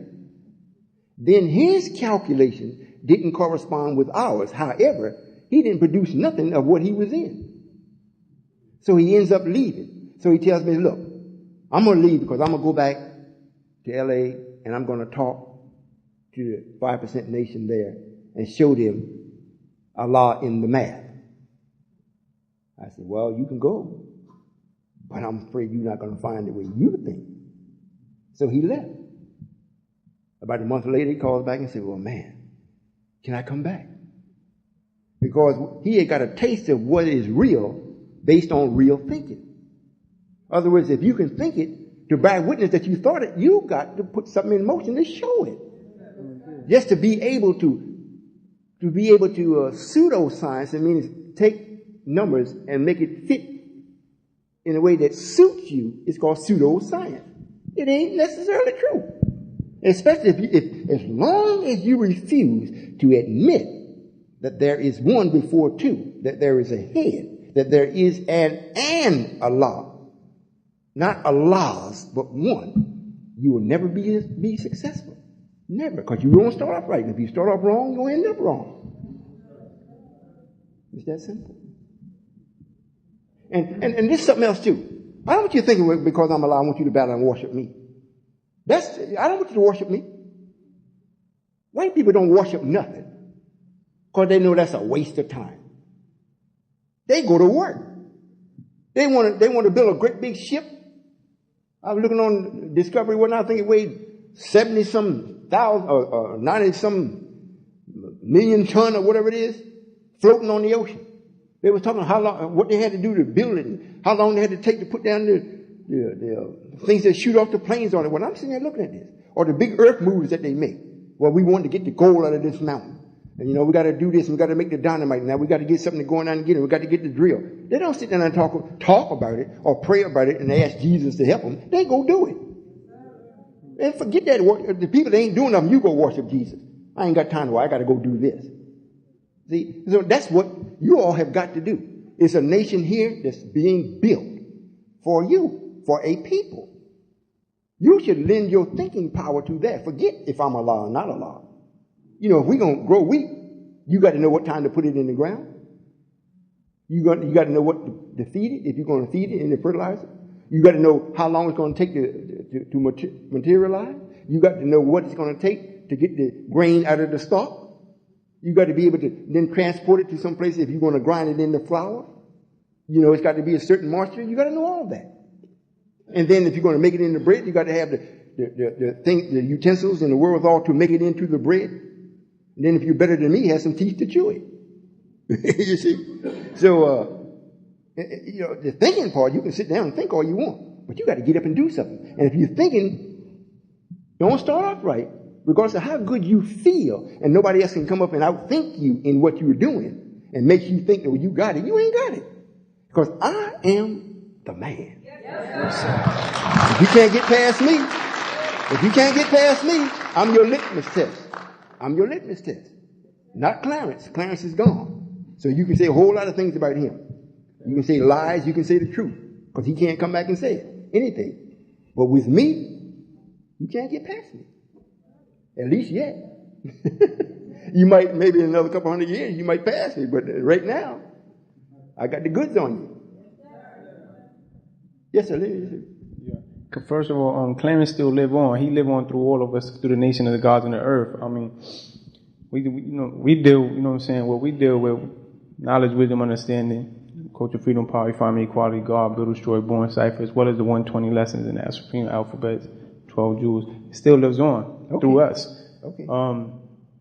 I mean, what I'm getting is like, you keep saying you, right? Like, but us, we not doing that. I mean, that's like knocking one to better the other.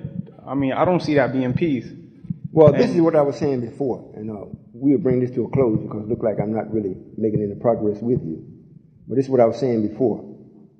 As long as you keep putting it back on me and not what I'm saying and doing, then you're using that as a reason not to change.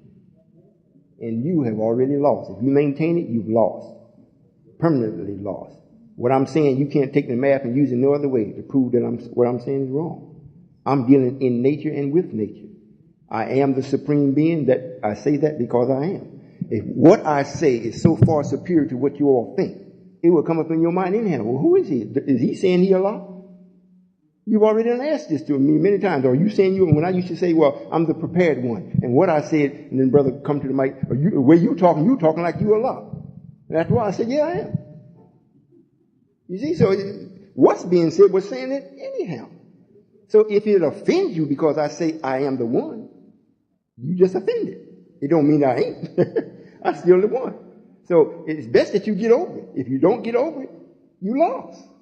You just lost, plain as that. I don't see you as no good brother or bad brother. I just see you as material that's got to be discarded. Because it refuses to submit to the harmony and rhythm of life. You want to create and bring in something of your own, and that's your own. So you should go someplace and make something of your own that you can have the authority and the right to participate in what you want in your own. But in this, you were born in a whole host of principles and laws of nature. And then the man that is nature comes before you to express to you how to use nature to serve you, and you want to ignore it as though, well, no, you just this and you just that and you're the other and I'm not. Hey, what can I say? Never stated that you wasn't doing. Okay. All right. I would get the tape, ponder over it. All right. And this may be a little long, but don't leave. Don't leave before the secretary come up. She got some very important announcements for you. If you got something to say, you go to the mic. Yeah. All right. We have what time is it? 5:45? No, is that 5:30? 20 minutes of 5? What time do we have to leave? What time do we have to get out of here? 6 o'clock? Well, I'm going to try to answer these real quick. What, we got 1, 2, 3, 4 questions? 4 people? All right, I'm going to be real quick. The answers will be short. All right, so what you got? Assalamu alaikum, Father. Wa alaikum salam. I needed to I need to make a statement to you. Yes, sir. I want to thank you for sharing with me these truths. And I can see from what you're sharing that it's the absolute truth. I've been reading the Bible and other literature my whole life. I've been reading the Bible my whole life. And in the Bible it tells me that the living God is a man. Yet I never found him until now. And the spook God that everybody seems to be so happy about never did anything for me. It was an image in my head or a vision in my head, something that they put there, but it wasn't a man. It wasn't no person. It wasn't a person. It was just left me wondering who God is. And what I seen on the cross at the church that I went to was devils on the cross all the time. Or this person who was supposed to represent me by losing his, shedding his blood for me. And I never got any peace or understanding with that. I mean, I never believed it. And I just want to thank you for being in time like this and sharing what you're sharing. I have another thing I wanted to say. The devils always seem to be in a rush, even when I'm walking across the street, like they almost gonna run me over or something. Is there any thing to that I should know as far as, as far as the destruction? Will they run to their doom that way, or what is it? No, sir. What is actually taking place is, since they've come upon a lot of knowledge, and their nature is to always be ahead of the next person. Yes, sir. So since they know the next person has the same knowledge that they do, they're always in a hurry to get it or to express it before the next person do. So it's a natural thing for all of them to be in a hurry because their time is up. The time is up, so in order for them to have any luxury at the end of the time before they pass or die, whatnot, they're in a hurry to make sure that they get it and express it. So it's just in their nature to be that way. It's almost like you're very, very hungry and the table is set, but the food is only enough for about 4 people. But here come 10. So you're real hungry. So you're going to try to make it there to get it because, after that's it. There ain't no more food. So that's the same thing with them. They're going out in space. So what they've seen the power of God. However, it also showed them their weakness. So since they see their weakness and seeing the power of God, it's like, man, God, what am I going to do? The black man is God. Look how we treated him. I can't even tell my own people because they ain't out here looking at this. We can't even really tell them. If we tell them, they're going to get us.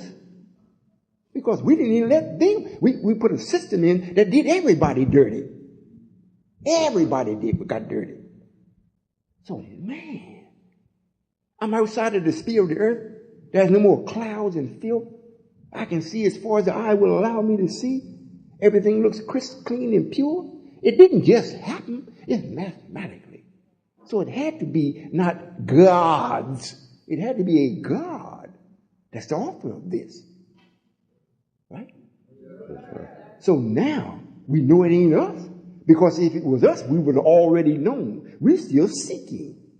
What I'm seeing, I don't understand it. I just know it's a power that did it. So let me see if I can tap in to how this was done that will give me power. I don't see if I got enough time. So I better hurry. Now this is the man that's knowledgeable. The man that's down here, he ain't worried about out in space. He at Wall Street. He got to get this deal. You got to sell so many bushels of wheat, for his client to make his pockets fat. Then you got people over in Ireland making their whiskey. I got to get it over there to keep America drunk. Get it over there for, Russia sends over the vodka. Everybody's trying to get ahead of the next person. Right. When here you and I walk along and say, hey, this is our beginning, there he is. So what I'll do, I'll take 1 bushel of wheat, plant it, harvest 30 more for that 1 bushel, or 130 bushels, and I'll keep 2 more bushels this time, and give the other people 128 bushels of it. So it'll be the next year before I do it again, or we have some winter wheat or some spring wheat. So we're taking our time, but we'll study growing. Like we read in our lesson, we're taking the earth back inch by inch. Now we're using modern equipment, the fax, internet, the TV. You see Solomon on TV, just sharing this knowledge.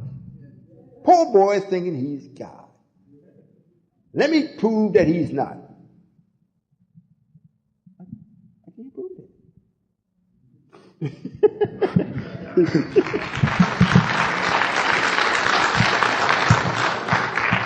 Yes, Father, I have another thing I wanted to say. Will you share with me what will bring on the burning of the entity? Burning of the entity? Yes, sir. Power. It reads in the Quran that Satan and the die-hard hypocrites is going to burn in the lake of fire. Well, to an entity, there is no such heat that is even thought of that's hotter than an entity can withstand.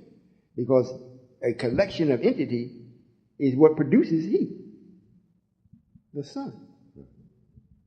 So now, in order to punish an entity or to get rid of it, it's got to be another energy that far supersedes the power of the sun or the entity. So that will be, I hope the brother don't be offended about that, but that will be me. Right. Bringing in this type of energy to, because it reads that they're going to be placed in the lake of fire. In the lake of fire, meaning that the fire is going to have boundaries. Since there ain't that many real hypocrites, it don't have to be real big. We just make it North America. And we'll place them there, and we'll take 19 people and place it around to make sure that they can't escape. And then I will constantly bring the heat down till it reaches their kindling temperature and beyond. So then they will come to know that there is a new God. And they offended the original and the new. So now they got to pay for it. So yes, that's sir. What's going to happen. That's beautiful. Yes, sir. Father, in the sun, where the original Allah is, and all the dead, the people that, die, the souls of those who leave these bodies are in the sun with the original God. And this I have learned from you. It makes sense to me. When the income or when the entities are actually burnt, will the sun be as we see it, or? Well, no, sir. What's going to take place? The sun don't have enough power to actually burn through the clouds. The distance that the earth is from it. It's powerful, but they don't have enough power to do that. If it gets cloudy, the sun can't burn through it.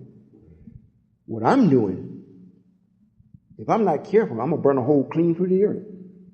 I have to be very careful. I have to really pay attention to what I'm doing. So the ones that is there in the sun, and as they return now, the ones that is going to burn, they will be placed here. But the sun is not going to exist forever anyhow. They're going to be returning to their prospective planets until the sun just goes out of existence. I'm going to have another light that is much clearer, but it is less abrasive. It'll be for seeing. You see, in other words, you will be able to see. Not where, and you'll be able to look at it without, you can't look at the sun without damaging your eye. Right. But you'll be able to look at this.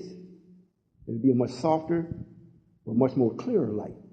And the light from the sun is almost like a violet light. If you even take a look at it, they blotted light and look at the edges of it, and if you take a look at it through the scope, whatnot, you see things, it bursting out from itself. It's called fission, if I'm not mistaken. It's constantly busting itself out, and it's coming back in, busting out. And every time it comes back in, it gets tighter. It's almost like violence. So with me, it's not going to be that way. I just want to thank you for these truths that you're sharing and yes, sir. Allowing me to be here today. Assalamu alaikum. Wa alaikum salam.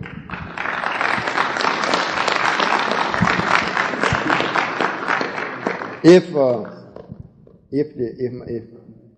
the good brothers, the 5%ers, take this like you said, each truth, you take it truth one by one and work with it, you'll have a much better platform to be real successful and being what you want to do for the people, for yourself and for your people, or for our people. The way it stands now, it's too many of you all spinning your wheels. I want to make sure if I'm going to pick this clock up, I don't want to use no more energy than it really takes to pick it up. Or to let it down. I don't want to have to, I don't need that. If I do all that, I'm wasted. And, I'm the God of life. And most of the ones that I know that are 5%ers are usually in their late teens, 20s, early 30s, right when you're supposed to be primed with energy. But you're like sitting on a clay hill, and wheels steady turning, sitting right on top of the earth. You ain't stuck in it. You're sitting right on top. It's spinning. You ain't going nowhere. You're using a lot of energy, but you ain't going nowhere. Yes, sir. Excuse me. Assalamu alaikum. Wa alaikum salam. First, I'd like to say that I have a great deal of respect for your work in regards to mobilizing and teaching our people to do for self. Okay. My question is, I have a two-point question. When you were taking on the crafts and enlightened with the different volumes of information,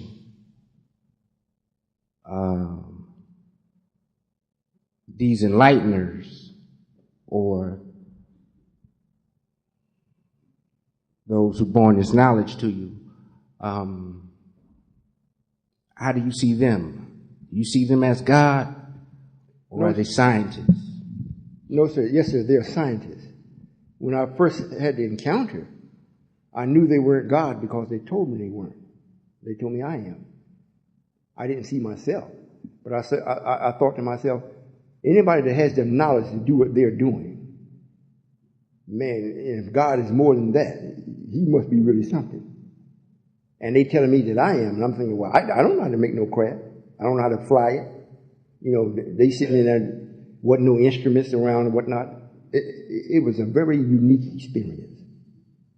So by me going through this and watching it, and then after coming back, starting to put in practice the things that I had to put in practice, then by me going to work, I started to see what they said is true. Now, I've come to know the ships wasn't that small stuff. Then I didn't know them, so it looked big. It looked, whoa. But now, it's still great. But it has a purpose. And we made it for a purpose. It is still, it's not one of us or the knowledge that gives us freedom to do what we will when we will. It still serves us. So that, the main thing is dealing with your thinking. That's the main thing. Because within you, not in your heart and in the physical body, within you is the kingdom of God. And that far supersedes, like Jesus said, what you will do far greater things than what I've done. And Jesus supposed to have healed the dead or brought him back or something, whatever. He didn't bring Lazarus back or whatever, some dead man. And he's saying you're going to do greater things than that. So At first, I marveled at the plane and then what they were doing. And then when I really came into realization as to what's really taking place and what I got to do, then I really started saying, when you start dealing with this black man, if you got some knowledge, you're going to see how smart you are or how dumb you are. You know, if you all understand what I'm saying. So that's what took place with that. I don't see them as God. I see them as highly respected people that deal with knowledge and not people.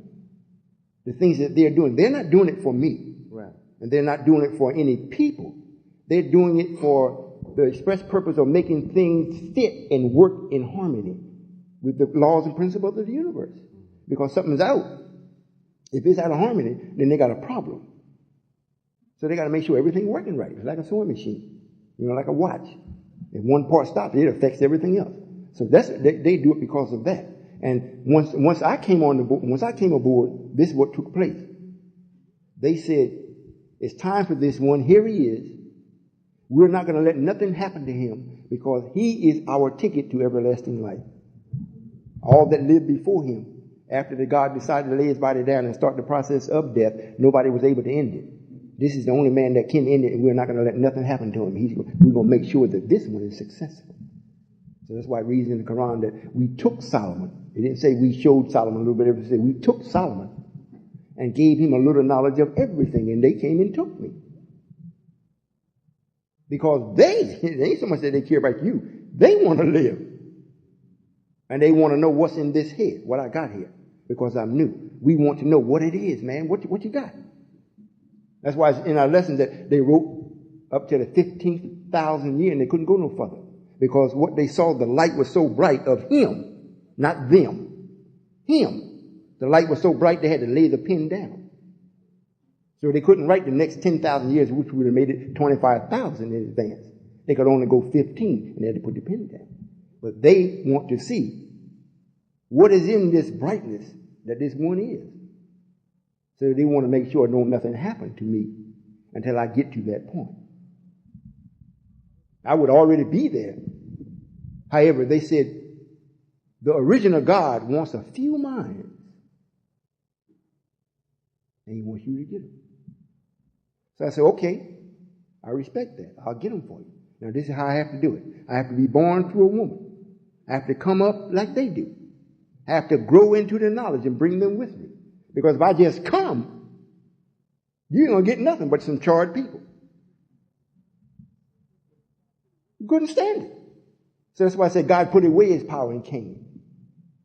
But he didn't keep it away. He started taking it back. After who wants to be with God, come on my side. So you step on over, and then when we're sure ain't nobody else coming, okay, so we gone. And the ones that's left here start cooking. I'm God. I'm telling you what's happening. It may seem real funny, but I'm telling you. I ain't saying because it's going to make me any bigger. Matter of fact, from your response, it makes it look like, well, this man's crazy. But I don't care what you think. I am that I am that I am that I am. I can't help it. I ain't even trying to be it. It just happens. I can't help it. Wouldn't you like to wake up that way? You being God, and you just can't even help being God. Like sometimes I tell my wife, I say, you're beautiful. But the thing of it is, you can't help it. I love it. I don't need to talk so long. We got to hurry up. Yes, sir. Okay. The other part of the question is, because in your speech, you mentioned different leaders. My question is, are you open or would you be willing to work with, say, leaders such as Ben Yahweh, or Dr. Malachi Z. York? Well, yes, sir. I'm open. I am open for anyone that want to work with me. I cannot go and work with them. I won't fit in their car. In other words, I'm a huge person. They got a little car. And I got a great big car. So they can come with them and their car and fit in what I'm doing. But I can't fit in with what they're doing. So I can't work with them because they ain't doing nothing. They can come and work with me. Dr. York and everything. I know he's planning to come up with a new language, and he's planning to go out to Arizona someplace and build a fire and wait for the ship to come and all that kind of stuff. And it ain't going to happen. I'm the God and I know. I can tell you when it's going to happen, who's going to be on it, and who's going to summon it. It ain't going to happen. So since I know, and from what he's doing, what he's saying, what he wrote, and even what he said about me, he got my name wrong. He got my birth date wrong. He said I changed Savior's Day. I ain't changed Savior's Day. I ain't did none of that. So everything that he wrote about me and got my picture in there, he's done it from speculation. So anytime anybody do that, they got to be assuming.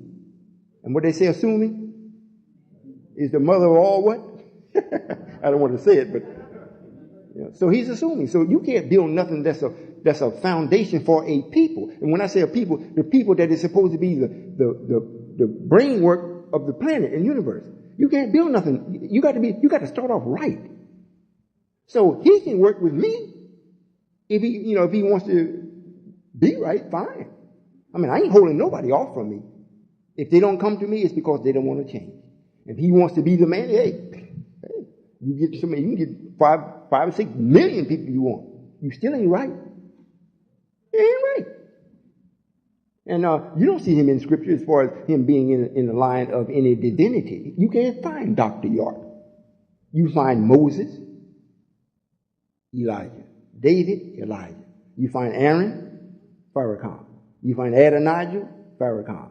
You find Elzar the priest, Farrakhan. But you can't find no Dr. York. You can't find Ben Yahweh. You can't find it unless you find him under Plenty Is Coming, saying I'm the one. That's the only place you can find him. But he don't go by name; it goes by condition. If he's bringing about a condition saying I'm the one, then that's where we talk about it. But it comes to Farrakhan, that's why he's hanging on like he is, because he's in the book. He's prophesied. You can find him easily.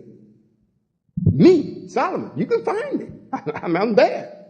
And I'm doing what they say Solomon did. Solomon took the nation after Adonijah had it. Adonijah wasn't even supposed to have it. He took it, made his own self king. But he wasn't to be king. David said Solomon is to be king. And he says it in Message to the Black Man, page 306 or 308. The king that was yet to be king wasn't known. His name was Solomon. He got it in our flag, the little flag, he got it in there, the king is Solomon. He said it on a few tapes. But you see, I'm there. But you can't find Dr. York. I mean, you can't find none of these people. You can't find them in Scripture. Other than in one category, saying that they're the one and they're not. Simple as that. I can say it now, and you should easily be able to understand it because we lived it. If they were about doing anything, they've been here long enough to have made an impression that's undeniable. I've been here, since 93? Public, and at first I just started talking. I didn't even start building. Waiting on Minister Louis Farrakhan. I didn't want to do nothing. I wanted to make sure he had enough time. Went and talked to him and everything. I want to make sure he had enough time. I didn't start building. I waited till 1996. I said, well, it look like this man ain't going to do nothing for our people. I'm going to go on out and start it myself. And bam, 1, 2, 3. I got all this going. I did more in 2 or 3 years than he done in the 20-some years. And don't no white folks come talk to me about they don't like what I'm saying or doing. None of them. Every time they see me or talk about me, they like what I'm doing. They say it's amazing. They don't feel no threat from me because I ain't dealing because of people. I'm dealing because of what's right. And they can't come against right because right ain't a person unless it's me. It got to be me or whoever's bringing this right in. It's got to be that person. They can't be right and wrong because after a while they're going to finally slip over on the wrong side, and that's not going to negate them being the supreme being. They'd be good, like Farrakhan was good for a while, but he slipped over on the negative side. And when he come over on the negative side, he came against God. And now he's mad and upset with God. So he holds in all his anger and it comes out into cancer. I had my teeth pulled. But then they let me pull them out. I got pyrrhea up the gums. Eating that bad food. Driving up and down the road 24 hours a day. This is before I came into the knowledge. But since I've got into the knowledge, the best I've had is a cold. I definitely had no cancer. What I'm saying is, if you with God and you God's man, that don't happen.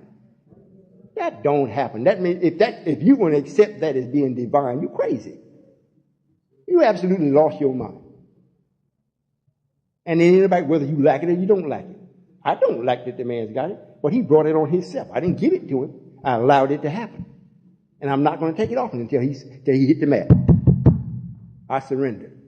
All right, when you surrender, and you got to let me know. Don't send word, and then the word is questionable. Did he say that? Oh, it don't sound like it. No, it has to be so clear that I know that it was from him, and I'll take it off. I am the man. I don't have to go and take it off. I just send it. Come on.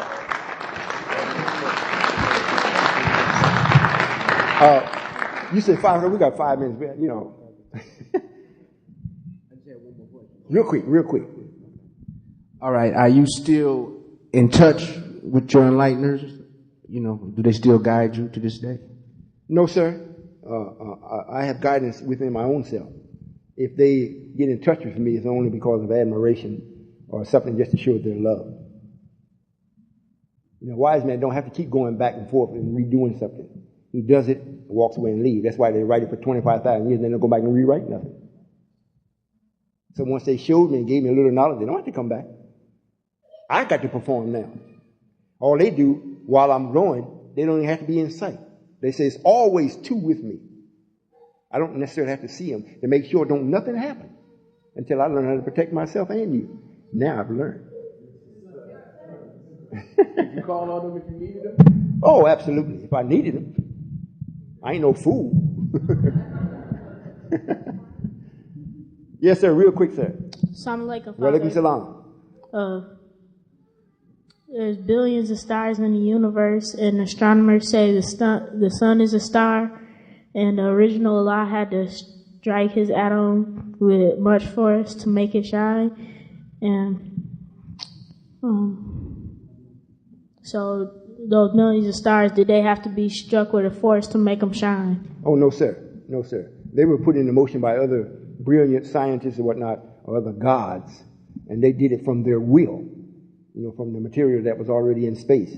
But it didn't have to be struck. It wasn't no atom there to strike. Yes, sir. And the sun, it may be called or styled as a star, however, it's not. This is the only body that gives life and heat and causes germination. Other stars don't do that. You got it? Yes, sir. Thank you. Yes, sir. The brother had his hand up, and I'm gonna have to go after that. The brother's going to take me off here. Yes, sir. Peace, Shalom. Peace. Okay. This is what I want to base and have a firm understanding about. Hold it up. This is what I want to have a firm understanding about. You said from which he came from us, from the blood of us, which has been showed and proved, as you said. Okay. What dates back to this time? BC? This is during the BC time? Before Christ? Right. Oh, yes, sir. Okay. For who was it? Was it the Masonic soldiers who had them trapped between the mountains? You mean that did what? For the white man. To make him? He was trapped. Okay. For one, he was like outcasted from which he came. From us, from which he came, he was outcasted. Right. Okay. Right. Then set between the hills. Oh, I understand. Yes, I think I understand what you're saying now. Yeah. Yes, sir. We exiled him there. You know, he was sent from amongst us after he came from the island of Pelon. In Revelations called Patmos or whatnot. If you read it, it say, I, John, your brother from the island of Pelon. That's where he was grafted. That's the place where we sent Yaku and his people to that island. And on the island, they did this grafting over 600 years. They came up with the white man. And the white man then, after we had accomplished what we wanted, was allowed to come back amongst the righteous. When he got amongst the righteous, he started this mischief and killing and so forth, whatnot, and telling lies. And he got kicked out. And he was sent to the hills and caves of Europe. Okay. Now, I understand that, wisely. But as well as they they say, from the technology and the learning from Timbuktu. Yes, sir, I understand what you're saying. They've been here a long time before that took place. there's many different skirmishes that they were in and that they lost as warring people at the time, but not as a whole. They got caught in, they got killed quite a few different times with different people on the planet because they had more knowledge than them and they were better at war and war making than them. So, ain't no big thing about that. The big thing is how they got started and how they ended. All in between is almost immaterial, especially if they're not going to stay in there. If they're going to stay here, we need to know every nuance so that we can still be with them and still be free. For which you said, from darkness to light, and then from light to dark. Well, it won't be that way no more. It's from darkness to light, everlasting. It'll be like it reads in the Bible. If you can go on the inside of the earth and need no sun, no moon, but the light of him did lighten it, and the glory of him did lighten it. So he kept it lit all the time. There was no day or night. It was only day. So it's going to be the same thing here. There'll never be no darkness. There won't be no need for darkness because darkness was made for rest. Even if it's negative, it means righteousness is rested. So we went through a period of night or darkness, which was 6,000 years, where righteousness rested. Negative can't destroy righteousness, so it had to rest. So now it's come to the point where we're getting rid of it, period. There ain't going to be no more night and day. It's just going to be day. Light. Period. Matter of fact, it's going to get to the point where you actually become that. Then here's another thing that I had a question about. The man-made weather. Yes, sir. Yeah, the controlling of the weather and stuff like this. Is them They don't do it on no large basis. They may control something over an area maybe by 3 miles or something of that nature. And it's a very weak attempt. They have to put too much energy into making a few raindrops to be of any significance because of the vastness of the atmosphere. They got to do, you would think, well, Buffalo, great big city, it snows, you get 3 or 4 feet deep. Why don't they just have all the streets with energy and electric, whatnot, are heated, and have a big runoff system and let it run back in the lake? So it snows, it won't stick. Why don't they do that? That's an idea. But it takes more energy to do that than it does to fight the snow. You all understand? Yes, sir. Get the tape. You had one, is it pressing? A statement real quick then. Real quick. We have the secretary? You can come stand behind me. We have to do this 1, 2, 3. I want the secretary to give an announcement, whatnot, and I don't want to really abuse our. Yes, sir. Peace. Peace. The original law in itself has gave me a great knowledge. I would just like to know how Pull can your I mic up. help you out. How can I can help you out and my righteous people in the city of Buffalo. I'd like to know the study groups. I call, but I don't get an answer. Oh, well, the sister. Well, before you leave, you got one of the sisters sitting on the third row on the end now. It might. Well, I like We have a brother here that wants to help here in Buffalo. He's at the mic now, so make sure he don't leave until. Plus, I have a tape for you. You have a that tape? I would like to leave, yes, and I want you to look at it and get back to me sometime. All right. Well, if you have it here. Yes, it's here. Yes. All right. Well, give it to the secretary, and they'll make sure I get it. Thank and I you, most sir. certainly will respond. Thank you all for coming out and allowing me to share some knowledge with you. Make haste. Don't sit and wait. Before you do that, get the tapes that I've already spoke on, videotapes, whatnot, listen on the radio or TV. Study it. But don't take a lot of time doing that because the time is really gone. I don't expect a lot of people, however, the door is open for you. If you don't take it, I'm not going to feel guilty. Salam alaikum.